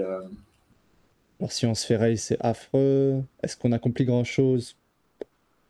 J'ai pas l'impression que ce soit vraiment le spot où on a envie d'avoir beaucoup d'ISO. On va quand même on va pas beaucoup se faire limp raise dans ce Ouais, ça spot oui. parce que il va quand même beaucoup jouer ses bonnes mains en open dans ce spot vu qu'il sait qu'il doit mettre la pression, qu'il peut mettre la pression et donc il est censé beaucoup jouer en open. Il va aussi open ses bonnes mains souvent. Il va pas être tant protégé que ça sur sa range de limp en gros. Donc ça me dérange pas d'isoler un petit peu plus que la théorie dans ce spot contre les joueurs, contre des humains. Mais c'est peut-être un check-back en effet en théorie ici. Parce que c'est un combo sexy qui joue bien. On n'a peut-être pas envie de se faire deny pré-flop par le tapis. Paul, tu as décidé de raise contre. En fait, j'aime pas contre size up. Parce que le mec a quand même cliqué sur le plus 0,5. Tu vois. Why not contre un bet une blinde en sin value. Mais contre un mec qui fait 1,5, genre, il n'aurait pas fait ça. Il n'aurait pas décidé de faire un plus 0,5 avec valet 6, tu vois. S'il a décidé de faire plus 0,5, c'est parce que soit il a un as, soit. Enfin, il se polarise un petit peu plus. Soit il a plutôt un as, soit il a plutôt une main de merde. Mhm. Ouais, Et ouais, du coup, les j'entends as, t'es totalement. derrière, et les mains de merde, tu les crush complet. Tu vois, genre, s'il a 6-5 off, il est quasi drawing dead. Ouais, ce que je faisais un peu trop, je pense, à l'époque, un exploit qui marchait pas mal, c'est toute ma value, euh, tous mes floats, j'essayais de les mettre. Enfin, là, c'est pas vraiment un float, donc ça s'applique pas, c'est juste une erreur à mon avis. Mais tout ce qui était un peu float et qui était un peu chiant à jouer passivement, soit hors de position, soit couvert en ICM, je les mettais dans le raise. Et Ouais, là, je alors, pense que. il y a très peu de raise dans ces. De manière générale, les raise IP, il y en a très peu. Hein. Bon, après, Hmm. ça peut être un exploit que tu as étudié et que tu veux mettre en place, mais de manière générale, on raise quand même très peu IP. Et puis là, on a juste le combo qui est parfait à call. Ouais, Quoi. ouais, là, c'est vraiment pas adapté. Ouais, peut-être que je sais pas, tu voulais prendre des infos, tu voulais te simplifier la vie, je sais Ouais. pas, mais Hmm. il faut essayer de ne pas rentrer dans cette vision-là et garder juste un poker solide. Ici, c'est pure call. Okay. Donc là, on était potentiellement sur cette partie de range un petit peu éclatée qui a décidé de size up pour générer un petit peu plus de fold equity.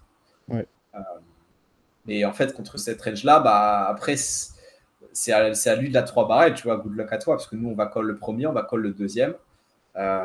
Et après, à la river, c'est à lui d'avoir les balls pour nous mettre le spot avec sa boost, tu vois.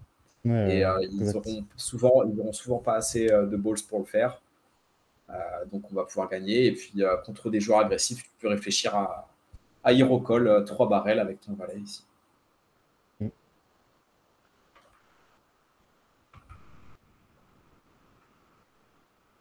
Open. Ah, bah oui, il est là. Il est là maintenant. 4-4-4. 4-4-4-4-4. Lui, tu peux regarder, c'est lui le joueur. Et à mon avis, il joue encore plus que ABI80. Il jouait avec AB80. Après, il avait très peu de samples. Hein. Je pense que c'est un joueur qui joue plus cher en live en général. Et on m'a dit que c'était un rec de Malte. On m'a montré son profil Insta et tout. Je ne le retrouverai pas, mais. euh, bah, c'est Ben qui m'a montré son profil, ouais, 90.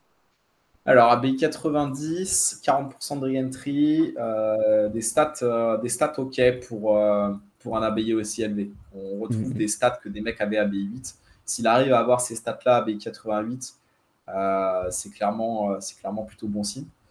Après, il a du rename du coup, parce qu'il y a quand Ouais, il y a même très peu peu de tournois. d'occurrences. Ouais. Et comme après sur Winamax, il n'y a pas beaucoup de tournois chers, hein, donc s'il joue ABI 88, dans tous les cas, il ne peut pas jouer tant de tournois que ça. Mm. Mais ouais, ça a l'air d'être un profil un petit peu réguiche et c'est probablement un profil réguiche aggro parce qu'il a beaucoup de fin prémat alors qu'il a beaucoup de re-entry. Donc des mecs qui ont beaucoup de re-entry et beaucoup de fin prémat, en général, c'est des profils très agressifs. Ah, super intéressant. Bon, ici, tu le savais peut-être pas, mais si tu as tout ça en tête, je pense que c'est un bon 4-bet avec As-9 suit ici. Mm. Non, je le savais, je le savais. Et comme je t'ai dit, on en avait parlé 3-4 jours avant. Ah, 3-4 jours avant, je crois que c'était même Max, bon, un autre ami Reg, très très bon aussi, qui m'a dit dans ces spots-là, si le gars il abuse, envoie dans les as suités et envoie vraiment une tonne. N'hésite pas à 4 bet jam, quoi. ouais, Et, c'est important voilà, de faire la différence entre des joueurs qui sont scared, qui jouent tight et qui du coup vont 3 bêtes très strong, et des joueurs qui sont déjà en train d'exploiter cette faille du field et qui du coup vont plus 3 bêtes, etc. Forcément, ce mec-là a l'air de rentrer dans la deuxième case, et contre ce genre de joueur, il faut se défendre. Il faut se défendre comment? Ça ne veut pas dire qu'il faut commencer à rejam tout et n'importe quoi, mais là, c'est un acide suité. Donc, quand on est contre Dame-Dame, Roi-Roi, on aura une bonne équité. On bloque As-Roi, As-Dame, As-As. Donc, c'est un bon combo de 4 bêtes ici. et ouais, si on veut espérer gagner, je pense, contre des joueurs comme ça, en fait, parce que là, il a pris il prend le large, quoi. Vraiment, si on commence à folder, juste on pourra plus C'est ça, open c'est très aucun bien. bouton. Tu viens d'arriver à sa table et première chose qu'il fait, c'est te 3 bêtes. En gros, le mec, il est en train de t'envoyer un message. Frérot, tu vas pas pouvoir open tant que ça parce que moi, je suis un mec qui 3 bêtes beaucoup. Et en gros, il est en train d'essayer de lancer une dynamique qui va dans son sens pour te faire peur, pour que tu open moins et que lui, il a plus de spots à jouer derrière et tout. Ce qui peut être intéressant, c'est voilà, quand tu arrives à la table d'un nouveau joueur, c'est important de gagner ce premier coup de dynamique pour avoir l'ascendant psychologique et potentiellement gagner de l'edge sur les mains d'après. Parce que voilà, il va peut-être un peu moins nos 3 bêtes, il va peut-être un peu moins nos 3 bêtes parce qu'il a vu qu'on était capable de 4 bêtes. Et donc, on va générer de levées sur les mains d'après aussi, quand on a gagné ce premier coup de dynamique. Alors après, encore une fois, ne faites pas ça à tout va. Mais là, c'est un exemple parfait. On vient d'arriver à sa table. C'est un bon joueur à reg aggro. On sait qu'il va mettre beaucoup de pression. On l'en empêche. On lui met un stop direct. Ça peut être intéressant aussi dans des spots ICM où on est contre chip leader en BVB. Bah, on va tenter un limp re-raise première main. Comme ça, les mains d'après, quand on va limper, on va être un petit peu plus free. Parce que le mec va se souvenir de notre limp re-raise. Ça va le hanter un petit peu. Et il va beaucoup moins nous ISO par la suite. Donc, c'est des petits trucs comme ça qui peuvent lancer des dynamiques positives pour nous. En heads up aussi, faire un ISO light très tôt en heads up pour que le gars commence peut-être à overfold un petit peu plus en SB, etc.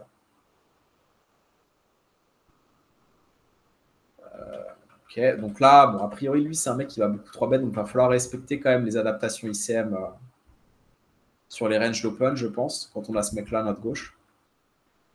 Ouais, c'était vraiment pas le. C'est vraiment pas Enfin, c'est la pire position, de toute façon.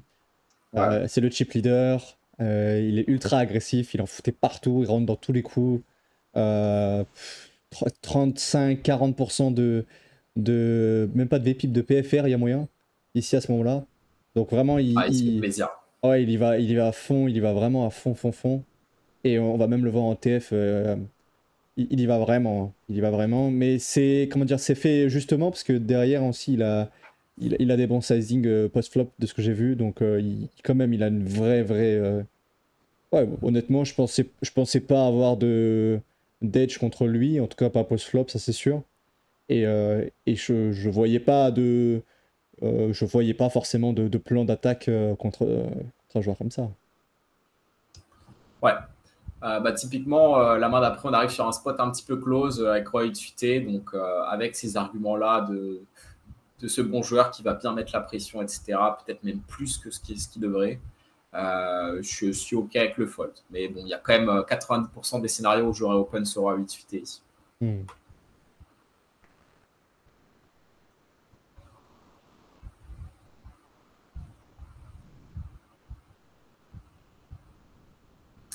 Le jam doit pas être horrible. Après, c'est un truc de théorie, je pense. C'est pas forcément ultra recommandé. Mais dans la théorie, contre un chip leader, on aime bien jouer en rejam pour punir sa range d'open lose et pour pas pouvoir se faire revenir dessus par des 4 bêtes ou des trucs comme ça. Donc c'est un spot où on va bien aimer jouer en rejam et je pense que ce combo, c'est un bon combo. Hmm. As-2, As-3 suit, ça va être un bon combo pour le faire parce qu'il est quand même censé call assez tight. On va avoir une bonne équité contre Dame-Dame, Roi-Roi, Valet-Valet, des mains comme ça. Et puis on va faire fold beaucoup d'As-X. Hein. Je pense qu'ici, on va faire fold As-10, As-Valet, et puis As-Dame, As-Dame off, il aura un spot. Quoi. Hmm.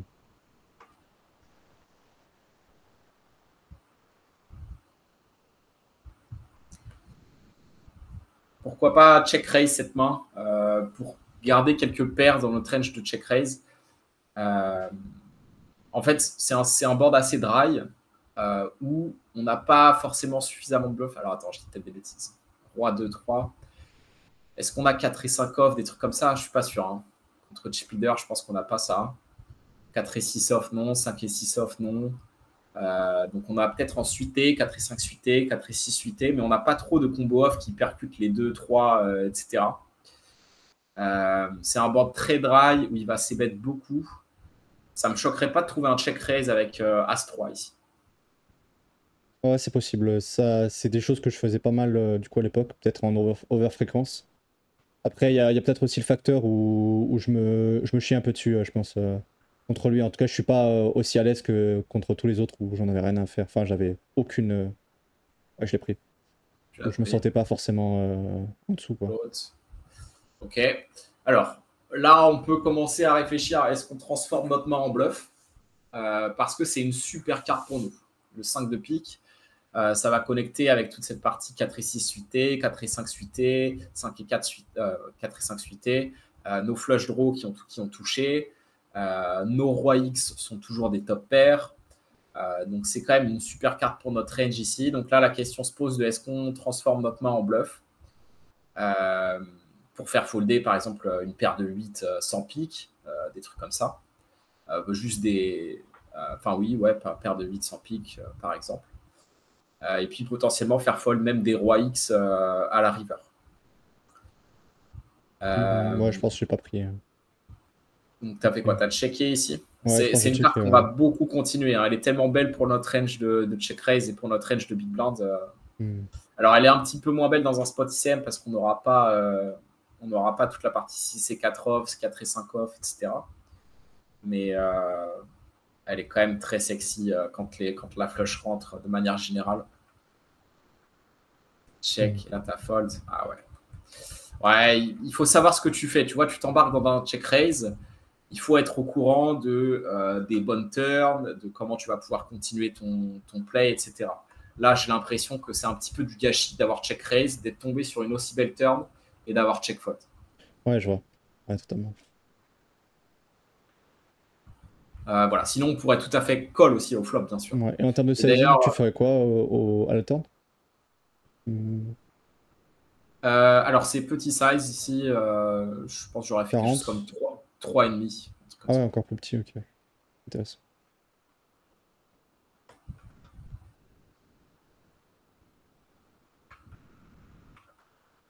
Mais ouais, tu vois, je pense que c'est une erreur si t'es pas prêt à faire ce qu'il faut sur les streets d'après, juste call, tu vois. T'embarques pas, comment dire, n'augmente pas la taille du pot inutilement Hmm. contre un joueur comme ça qui est IP contre un bon joueur qui est IP sur toi et qui va potentiellement mieux jouer que toi, etc. Ouais, je vois. Si t'es pas prêt à faire ce qu'il faut, juste call, garde le pot le plus petit possible, etc. C'est un combo qu'on aurait pu call de barrel d'ailleurs, ça doit être un bon combo. Col de barrel ici. Hmm.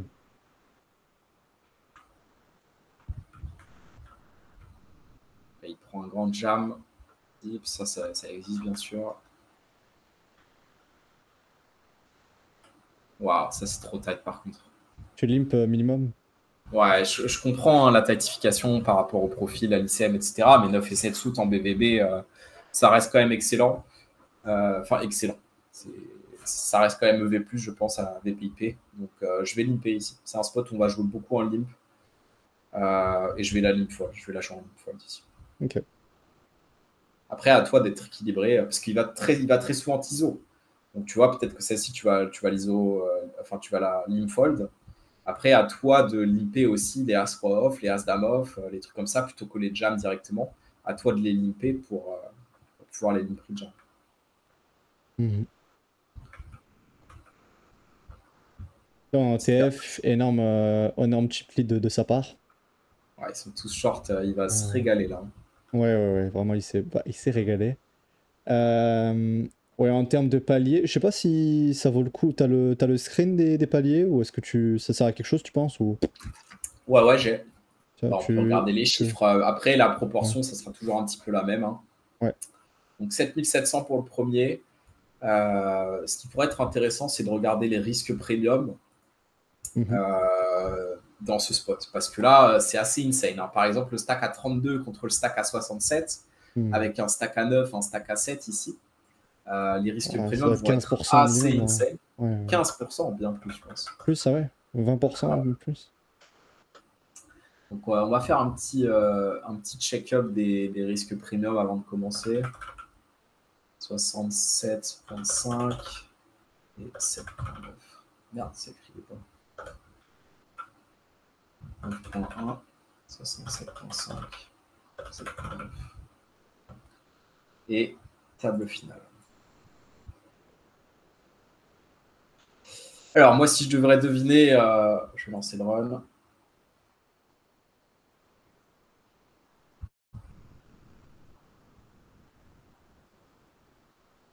Si je devrais deviner les risques premium, donc le plus gros risque premium, ça sera toujours le deuxième stack contre le troisième stack, donc ça sera Nevermind contre 4-4-4.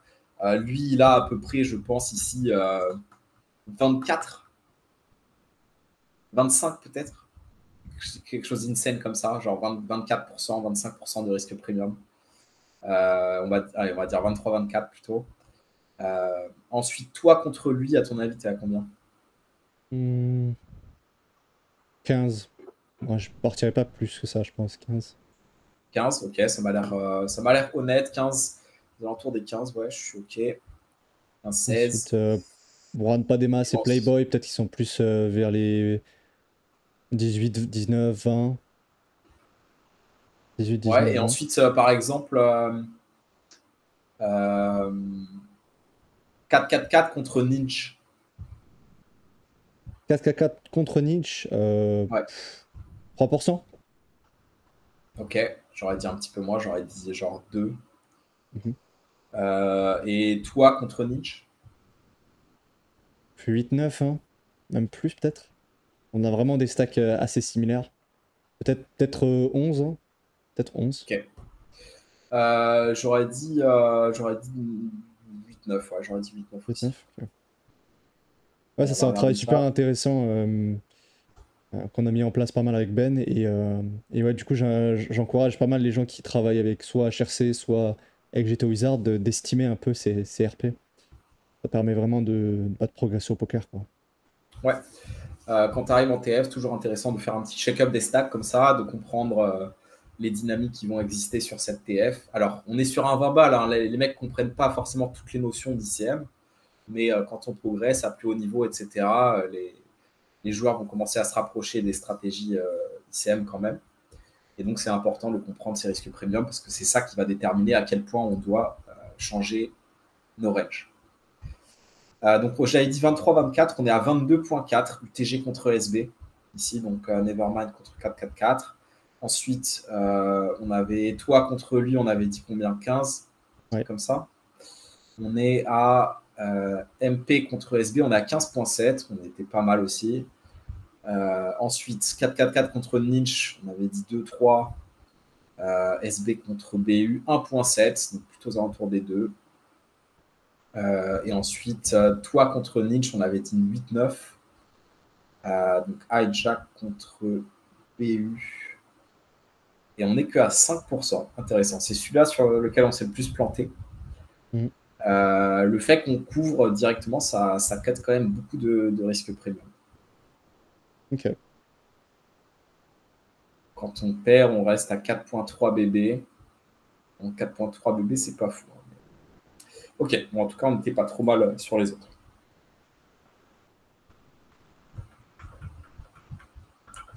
On va regarder un petit peu ce qui se passe. Là, il open 3x, intéressant. Dans un truc de fiche en général, mais bon, il doit avoir ses raisons pour le faire si c'est un ride. Voilà, ça part direct en 3 bêtes et tout. Ouais. Voilà, et ça va bien fonctionner hein, contre des joueurs un petit peu scared, etc.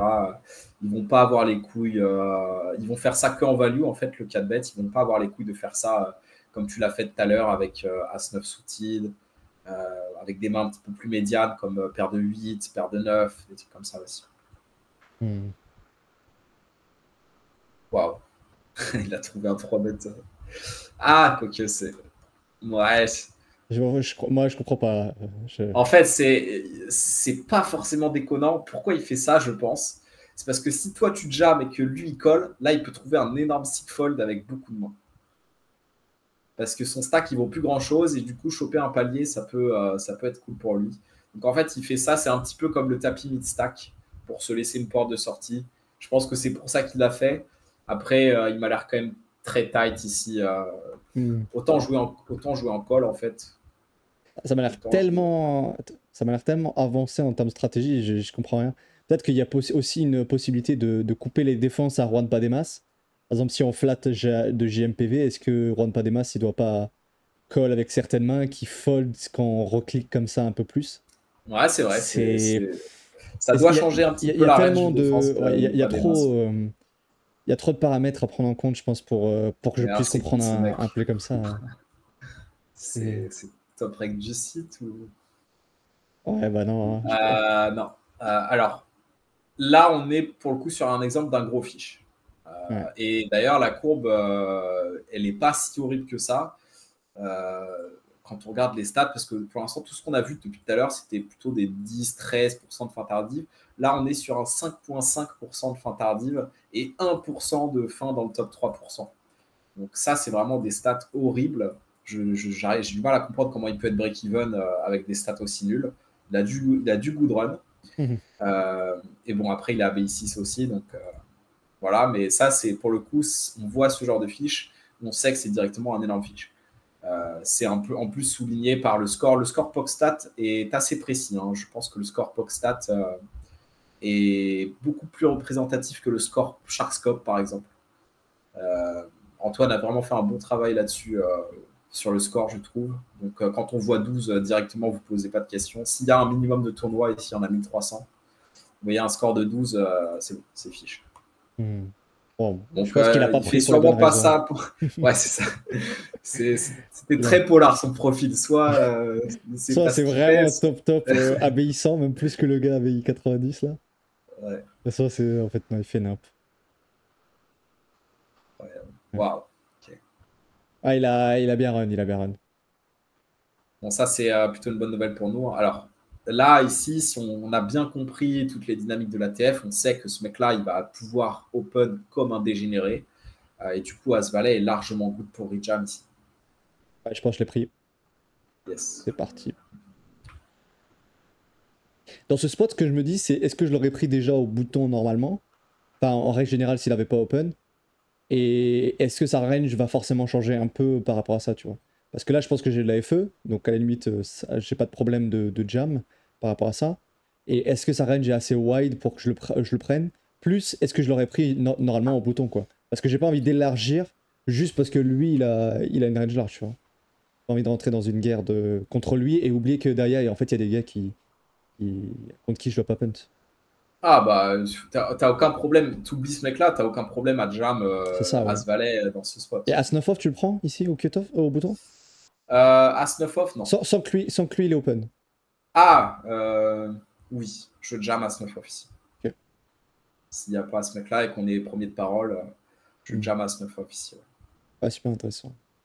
Après As-9 off, je pense que c'est trop bas pour rejam. As-10, ça doit être OK. As-9, il y a quand même un petit gap de V entre As-9 et As-10 par rapport à la connectivité.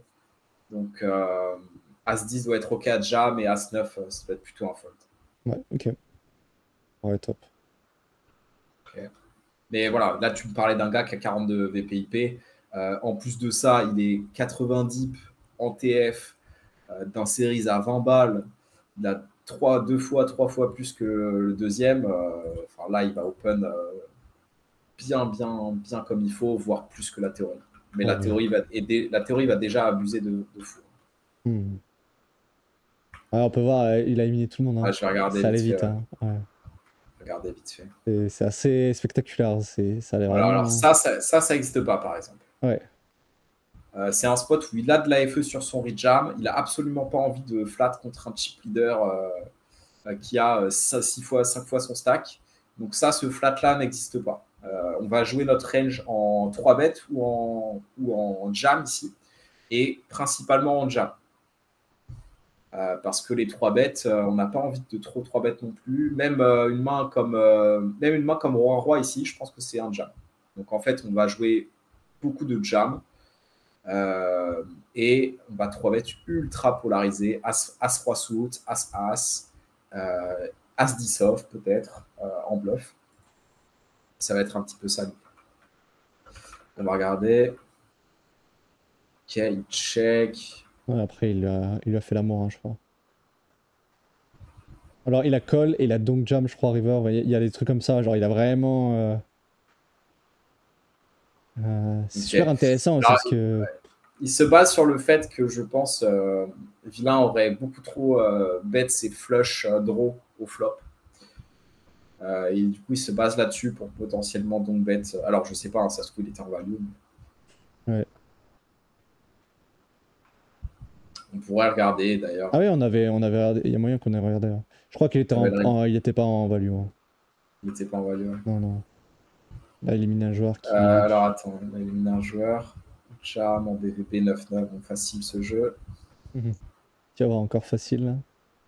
Ah, il fait un énorme jeu. C'est intéressant. Je sais pas trop pourquoi il fait ça. J'ai l'impression que c'est particulièrement contre Nevermind. Il a open 3x tout à l'heure dans sa blinde et là il open en SB 4.5 alors que contre les autres joueurs il fait des sizing beaucoup plus standard.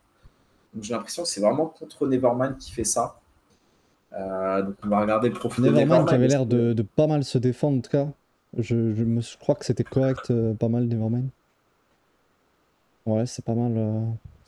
C'est des bonnes stats. 4.5, 12.7. Avec 71 de score ici. C'est des bonnes stats pour un mec qui a BI 24. Donc c'est un reg à BI 24. Alors du coup, contre reg, a priori, il open plus cher. C'est peut-être ça sa stratégie. Je sais pas. Ça m'a l'air un peu bizarre. Au contraire, en général, quand on fait des... quand on couvre autant, quand on met autant de pression, on peut se permettre de jouer... Ouais, non, ce que je voulais dire, c'est en général, quand on fait des déviations, c'est contre des profils qui ont des leaks, c'est contre des profils fishy. On va faire des déviations par rapport au sizing théorique, etc. Donc ça me paraît bizarre que contre un reg, a priori, qui a l'air correct, ils se permettent de faire des changements de sizing comme ça. Ça m'a l'air un peu bizarre. Mais il doit avoir ses raisons. Là, il a très souvent de la showdown. Il aurait tout le temps bluffé ce spot, je pense. Donc, il a souvent une petite dame ou un truc comme ça ici. Peut-être un as river au final, hein, c'est possible aussi. Ouais, il t'en prend pas total. Hein. Je crois qu'il avait une pure bouse. Ah ouais, il a pas bluffé. Okay. Pure bouse. Bah, j'aurais bluffé river à sa place. Ouais. Parce que les D6, ça va souvent bête quand même de Nevermind ici. Roi 10, Dame 10. Roi 10, il va bet flop. Dame 10, il va souvent bet turn. Il y a peut-être Valet 10 quoi, dans sa range. J'aurais bet river ici. Après, ouais, il part du principe que le gars, en fait, il a quand même call.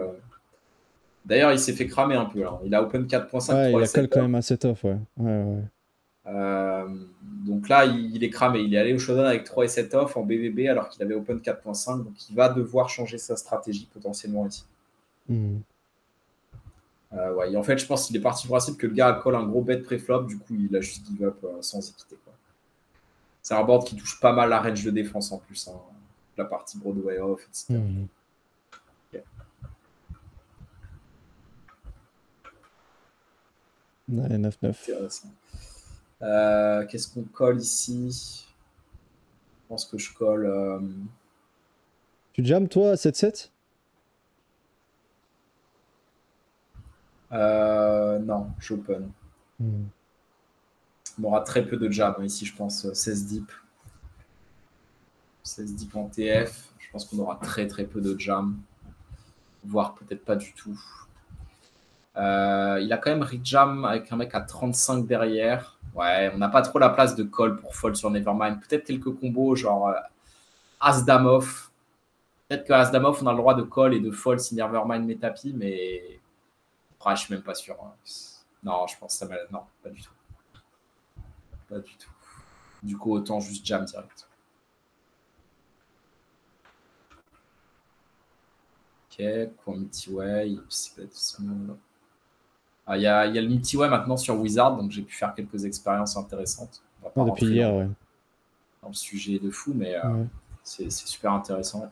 Ça solve super vite en plus, notre qu'on a vu par rapport à Rocket Solver par exemple. Donc c'est vraiment Ouais, top. bah, maintenant ils ont tout. Hein. Maintenant, Wizard, c'est le seul truc qui leur manquait, j'ai l'impression. Maintenant, c'est les big boss incontestés. Quoi. Ouais, C'est mais ça l'était déjà, mais. on se demandait déjà comment est-ce qu'ils arrivent à solve aussi rapidement, quoi. Comment est-ce que. Bah, par exemple, moi je connaissais pas Pio avant, donc je peux pas comparer à Pio pour les runs SRP. Mais le multi-way, tu vois, j'ai vu la longueur d'un Rocket Solver. Et quand tu vois, on en a fait un peu hier en coaching, quand tu vois la vitesse à laquelle ça solve le multi-way GT Wizard par rapport à Rocket Solver, en fait, moi ça me choque. Genre, je comprends pas comment on puisse avoir. On peut avoir une telle différence. Genre, j'arrive même pas à l'expliquer. C'est leur principe d'intuition qu'ils avaient expliqué dans un article quand l'AI était sorti pour la première fois. Ils ne solvent pas de la même manière, tout simplement. En fait, comment les solveurs à l'ancienne solvent, comme Pio, etc., c'est ils regardent le V et ils testent, ils testent, ils testent. Ils se rendent compte que ça a l'air de converger vers un EV meilleur et ils testent comme ça toutes les différentes possibilités pour arriver au final à c'était cette action-là qui avait le meilleur EV sur les 10 000 tests qui ont été réalisés. Tu vois. Hmm. Donc ça teste vraiment tout. Et en fait, je pense que l'AI de Wizard, ils sont partis sur un espèce de. Ils appellent ça l'intuition. C'était compliqué à comprendre sur l'article, mais en gros, je pense qu'ils essayent de rentrer dans des cases beaucoup plus vite. Tu vois, genre, peut-être qu'ils éliminent certains plays directement de l'arbre pour empêcher, pour accélérer le run tout simplement. Je pense qu'ils font des réductions d'arbres comme ça avec l'intuition. Ils se disent peut-être sur ce board, c'est sûr que ce sizing là n'existera pas, du coup ils ne le testent pas, tu vois. Peut-être. Ouais. Ok, ouais. Je sais pas. Mais en tout cas, c'est vrai que c'est assez bluffant. Là, on est sur un spot, donc il a open, on a un call de one, ça fait un valet de pique. Intéressant, parce que je pense qu'il va check jam ses flush draw ici, as deep. Je sais pas si tu es d'accord avec ça. Ouais. 11 deep, 7 blindes au milieu, un mec très agressif qui va beaucoup ses bêtes. Je pense qu'il va check raise assez agressif ses flush draw, donc quand la flush rentre, Hmm. c'est pas si T'en penses quoi du sizing de 4-4-4? J'ai l'impression que c'est vraiment un joueur théoricien. En tout cas, c'est des sizings que je vois pas mal sur des. Genre là, le bet 40%. Sur un board pairé comme ça, j'ai l'impression que c'est. Je sais pas si c'est théoricien ou je sais pas quoi. Mais ça m'a pas l'air d'être optimisé en tout cas contre la population. De quoi? T'aurais fait quel sizing toi? Moi, j'aurais fait un quart, je pense, pour attaquer déjà assez de mains. Je pense pas qu'il y ait besoin de faire. Putain, mec, on arrive encore sur ces discussions. Oui, Euh, c'est pas une grosse différence. c'est quoi la différence entre un quart? Donc un quart de 7,3, c'est combien, frérot? Ouais, ça. Ok, ok, bon. On va passer. 0,25 de. Non, on va le faire, on va le faire. 0,25, merde, 0 fois 7,3, ça fait 1,82. Le mec, il a fait 2 et tu dis que son sizing n'est pas théorique, que tu préfères un quart. C'est ridicule. Son Ouais, sizing, ok, ok. Ouais, je son sais pas. sizing est très bien. Après, peut-être qu'il a mis un coup de souris. C'est peut-être ça qui est intéressant à repérer dans ce spot. Peut-être qu'il a mis un coup de souris Hmm. vers le haut sur un sizing un quart ou vers le bas sur un sizing un tiers, j'en sais rien. Mais peut-être qu'il a mis un petit coup de souris dans ce spot. Ok, ok, ouais, bon, ouais, je suis pas sur les petits Euh, détails. ouais, faut pas chipoter, tu vois, même s'il avait fait 3, au final, ça change quasiment rien. Son sizing m'a l'air cool. De manière générale, pour l'instant, j'ai fait des petites expériences en multi-way. Ce que j'ai retenu, c'est qu'en multi-way, on utilise des plus petits sizing et on s'ébête un petit peu plus et un petit peu plus mergé. Tu vois, genre, peut-être que ça m'étonnerait que 9-9 ça soit un c-bet, mais sur un board roi 10-4, on va s'ébête un petit peu plus de 10x en multi-way, par exemple. Genre Val 8, par contre, on peut se mettre bien, je pense. Ouais, ouais, ça m'a l'air cool. Val 8. Bon, là, le valet, c'est pas une bonne carte, hein, parce que ça connecte beaucoup avec la range de call flop quand même. Valet 8, valet 9, euh, valet 10, 8 et 9, flush draw à pique, qui n'aurait pas nécessairement check raise. Donc, je comprends que ça check quand même à assez haute fréquence ici. Et sur le roi, par contre, le roi, c'est une super carte, parce que le roi ne connecte pas avec 10 et 7. S'il avait flush, genre, je sais pas, roi 5 de pique, bah, il a flush dans tous les cas, il aurait sûrement bête de lui-même river. Euh, donc là, la meilleure main de Juan dans ce spot, c'est quoi? C'est roi 10, par exemple. Quelque chose comme ça. Ouais, je crois qu'il Et l'a là, envoyé un. Ouais, ouais. ouais, c'est un super spot de bluff. Hein, parce que, bon, good luck pour call ton 10. Même Mhm. si tu sais que je vais beaucoup bluffer, il faut avoir des couilles quoi, pour call le 10 ici, river. Mhm. C'est un bon spot de bluff sur ce rang. Et il avait le 7. Waouh. Ok. Je pense que je continue, même sur le valet, je continue mon 3 et 7 ici. Mhm. J'aurais checké quelques valets, mais pas à Brelan. Euh, Ça doit être close, ça. Ouais, ce que j'ai pas aimé, c'est qu'il open sur le chip leader. Chip leader ultra, ultra actif. Et ultra deep aussi. Euh, J'aime pas prendre ce rejam. Et je crois que j'avais regardé la main.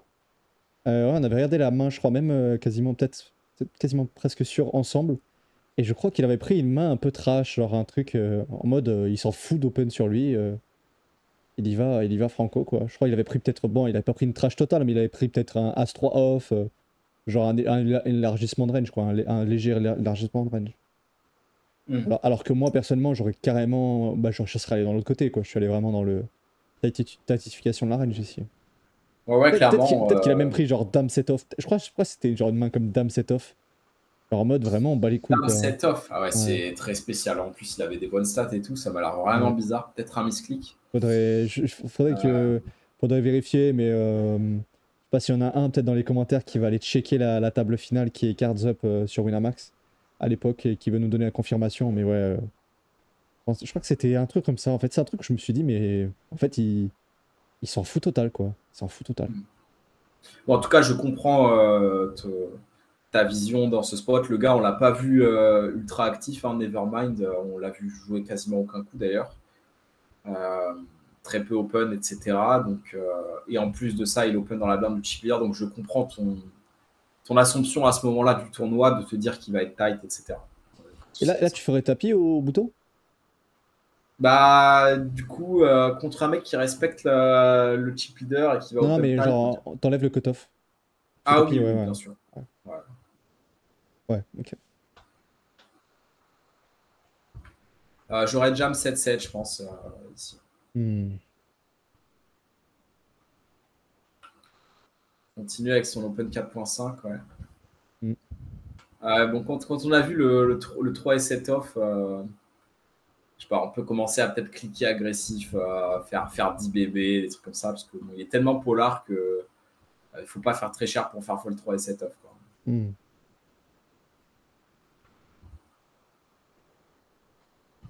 Call. Ah, yes, je m'en souviens.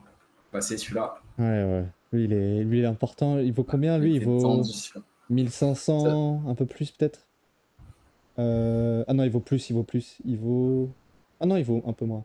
1100, 1200 de ce que je vois. Ouais, 1100, 1200. Ouais, 8-8 call et 7-7, 7-7, ça doit être un peu emmerdé, hein. Ouais, là, j'ai vraiment, vraiment hésité très très longtemps, je pense. Parce que Très 8-8, il très aura quand longtemps. même, genre, je pense, 6-6, 7-7 dans sa range de jam. Et puis 10-10, il va potentiellement open call plutôt que jam.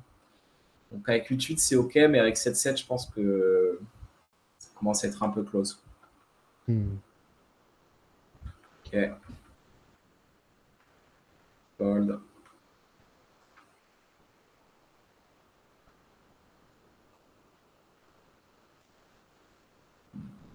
Bon, ça peut pas être une erreur de jam, hein, ici. Je me souviens, c'est la dernière main. C'est celle où tu bustes. Ça peut pas être une erreur de jam. Après, je pense que... Enfin, comment dire, si c'est pas le meilleur play, c'est une erreur, mais CEV plus de jam, ça c'est sûr. Après, je pense que si on run ça, ça va se polariser un petit peu plus. Je sais pas si on l'avait fait, peut-être qu'on l'avait run ensemble. Ouais, il y a moyen, ouais. Ouais, ouais. Mais je pense que ça va plutôt aller chercher du As-2, As-3, As-4 suits. Peut-être quelques combos off aussi. Mais As-8 suits, c'est quand même une main OK, qu'on a envie de call pour garder des mains dominées, qui va jouer décemment post-flop, etc. Donc je pense que cette main-là, c'est plutôt un call. Après, le jam ne peut pas être horrible. La Hmm. différence entre le call et le jam ne peut pas être horrible dans ce spot, c'est sûr. Hmm. On peut la run vite fait, c'est la dernière, donc on va se permettre. Mhm. 95 points. Ouais, de mémoire, ce qui m'a impacté dans la décision de jam, c'était plus que ma capacité à me faire, enfin, à me faire détruire post-flop, quoi. Je me suis dit que vraiment, il allait me marcher dessus post-flop. Le fait qu'on ait des stacks symétriques avec Nevermind et que je subisse beaucoup de pression. Le fait que je sois hors de position. Le fait que bah, il me domine totalement en stack. Pas mal d'arguments qui ont fait que j'ai choisi cette option. À l'heure actuelle, je préférais quand même call. Parce que, bah, faut pas non plus sous-estimer ma capacité de jouer, quoi. Faut pas que je me dénigre trop. Ouais. Bon, désolé si ça bug la cam, je run vite fait, genre 30 secondes, Yes, yes. qu'on ait un truc un minimum précis.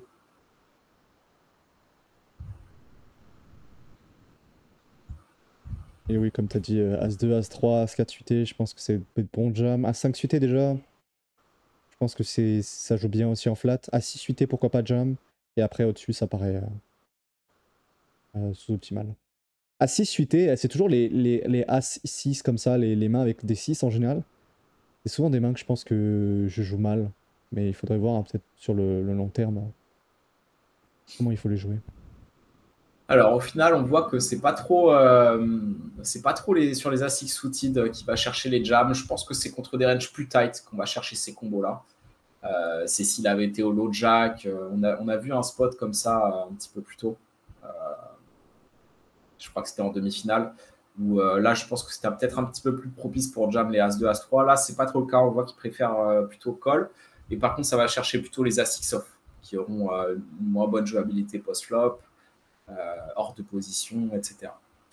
Donc voilà la strat ici. Si on regarde le As-8 suited, voilà, c'est une erreur qui coûte 7 $. À l'échelle de l'ATF, c'est vraiment pas grand-chose quand il y avait 7700 à la gagne.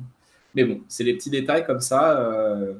Si on arrive à jouer tous les spots correctement, au final, à la fin de l'année, ça représente quand même de l'argent. Bon, après, on peut regarder sa range, il est censé open 51% Ouais, je pense avec un qu'il y petit va peu encore de plus, jam. hein. Il y a moyen qu'il abuse encore plus. Il avait l'air très à l'aise. Any suited ici, je pense. Tous les rois off. Quasiment peut-être toutes les dames off aussi. Il avait l'air très à l'aise sur cette TF. Il se permettait pas mal de trucs. Donc Et il pas y de a un monde jam. où Je il a pense qu'il a encore quasiment plus pas de que jam ça. ici. Dans un Mhm. monde où il est encore plus loose, je pense que ça restera un call, mais ça gagnera encore plus de V de jam à suite. Dans tous les Mhm. cas, c'était des plus à jam ici. Mhm. Voilà, c'est juste qu'on pouvait chercher un tout petit peu plus de V à call. On est tombé contre top range de ces morts. Mhm. Ouais, ça arrive, hein. Pas grave, c'est pas grave. Bon, en tout cas, c'était un vrai plaisir. Je sais pas si tu as une petite conclusion, tu veux rajouter quelque chose, tu veux ajouter des précisions. Et voilà, je te laisse. Bah écoute, non, c'était un plaisir de passer. Je vois la chaîne grandir, ça fait plaisir pour toi. Et si vous avez des questions, n'hésitez pas à les poser dans les commentaires par rapport à la review qu'on vient de voir, par rapport à des trucs qu'on aurait dit que vous n'avez pas compris. Je passerai sur cette vidéo pour essayer d'y répondre moi aussi, il n'y a pas de souci. Et si les gens veulent essayer de te contacter, est-ce qu'il y a des choses, des sites qu'ils devraient aller voir comme Primat Bluff, ou est-ce qu'il y a des choses que tu veux mettre en avant? Bah écoutez, rejoignez le Discord de la Poker Squad, hein, c'est un Discord poker avec 600 membres. Voilà, qui tourne pas mal avec quelques événements organisés, de la review de main. N'hésitez pas à venir poster vos mains pour avoir le retour de joueurs assez bons, hein. En vrai, il y a quand même des très bons joueurs sur ce Discord qui vous donneront des retours de qualité. Donc voilà, si je dois faire une petite pub, ça sera pour la Poker Squad. Avec grand plaisir, hein. Avec grand plaisir. Bon, bah, merci beaucoup à toi et bon, on se retrouve peut-être dans une prochaine vidéo. Allez, ciao, ciao. Allez, bisous. Ciao. Si cette vidéo t'a plu, n'hésite pas à liker, à t'abonner, à commenter si tu as des questions. On répondra avec mon ami Tom. Et sinon, on se retrouve dans une prochaine vidéo. Allez, ciao, ciao.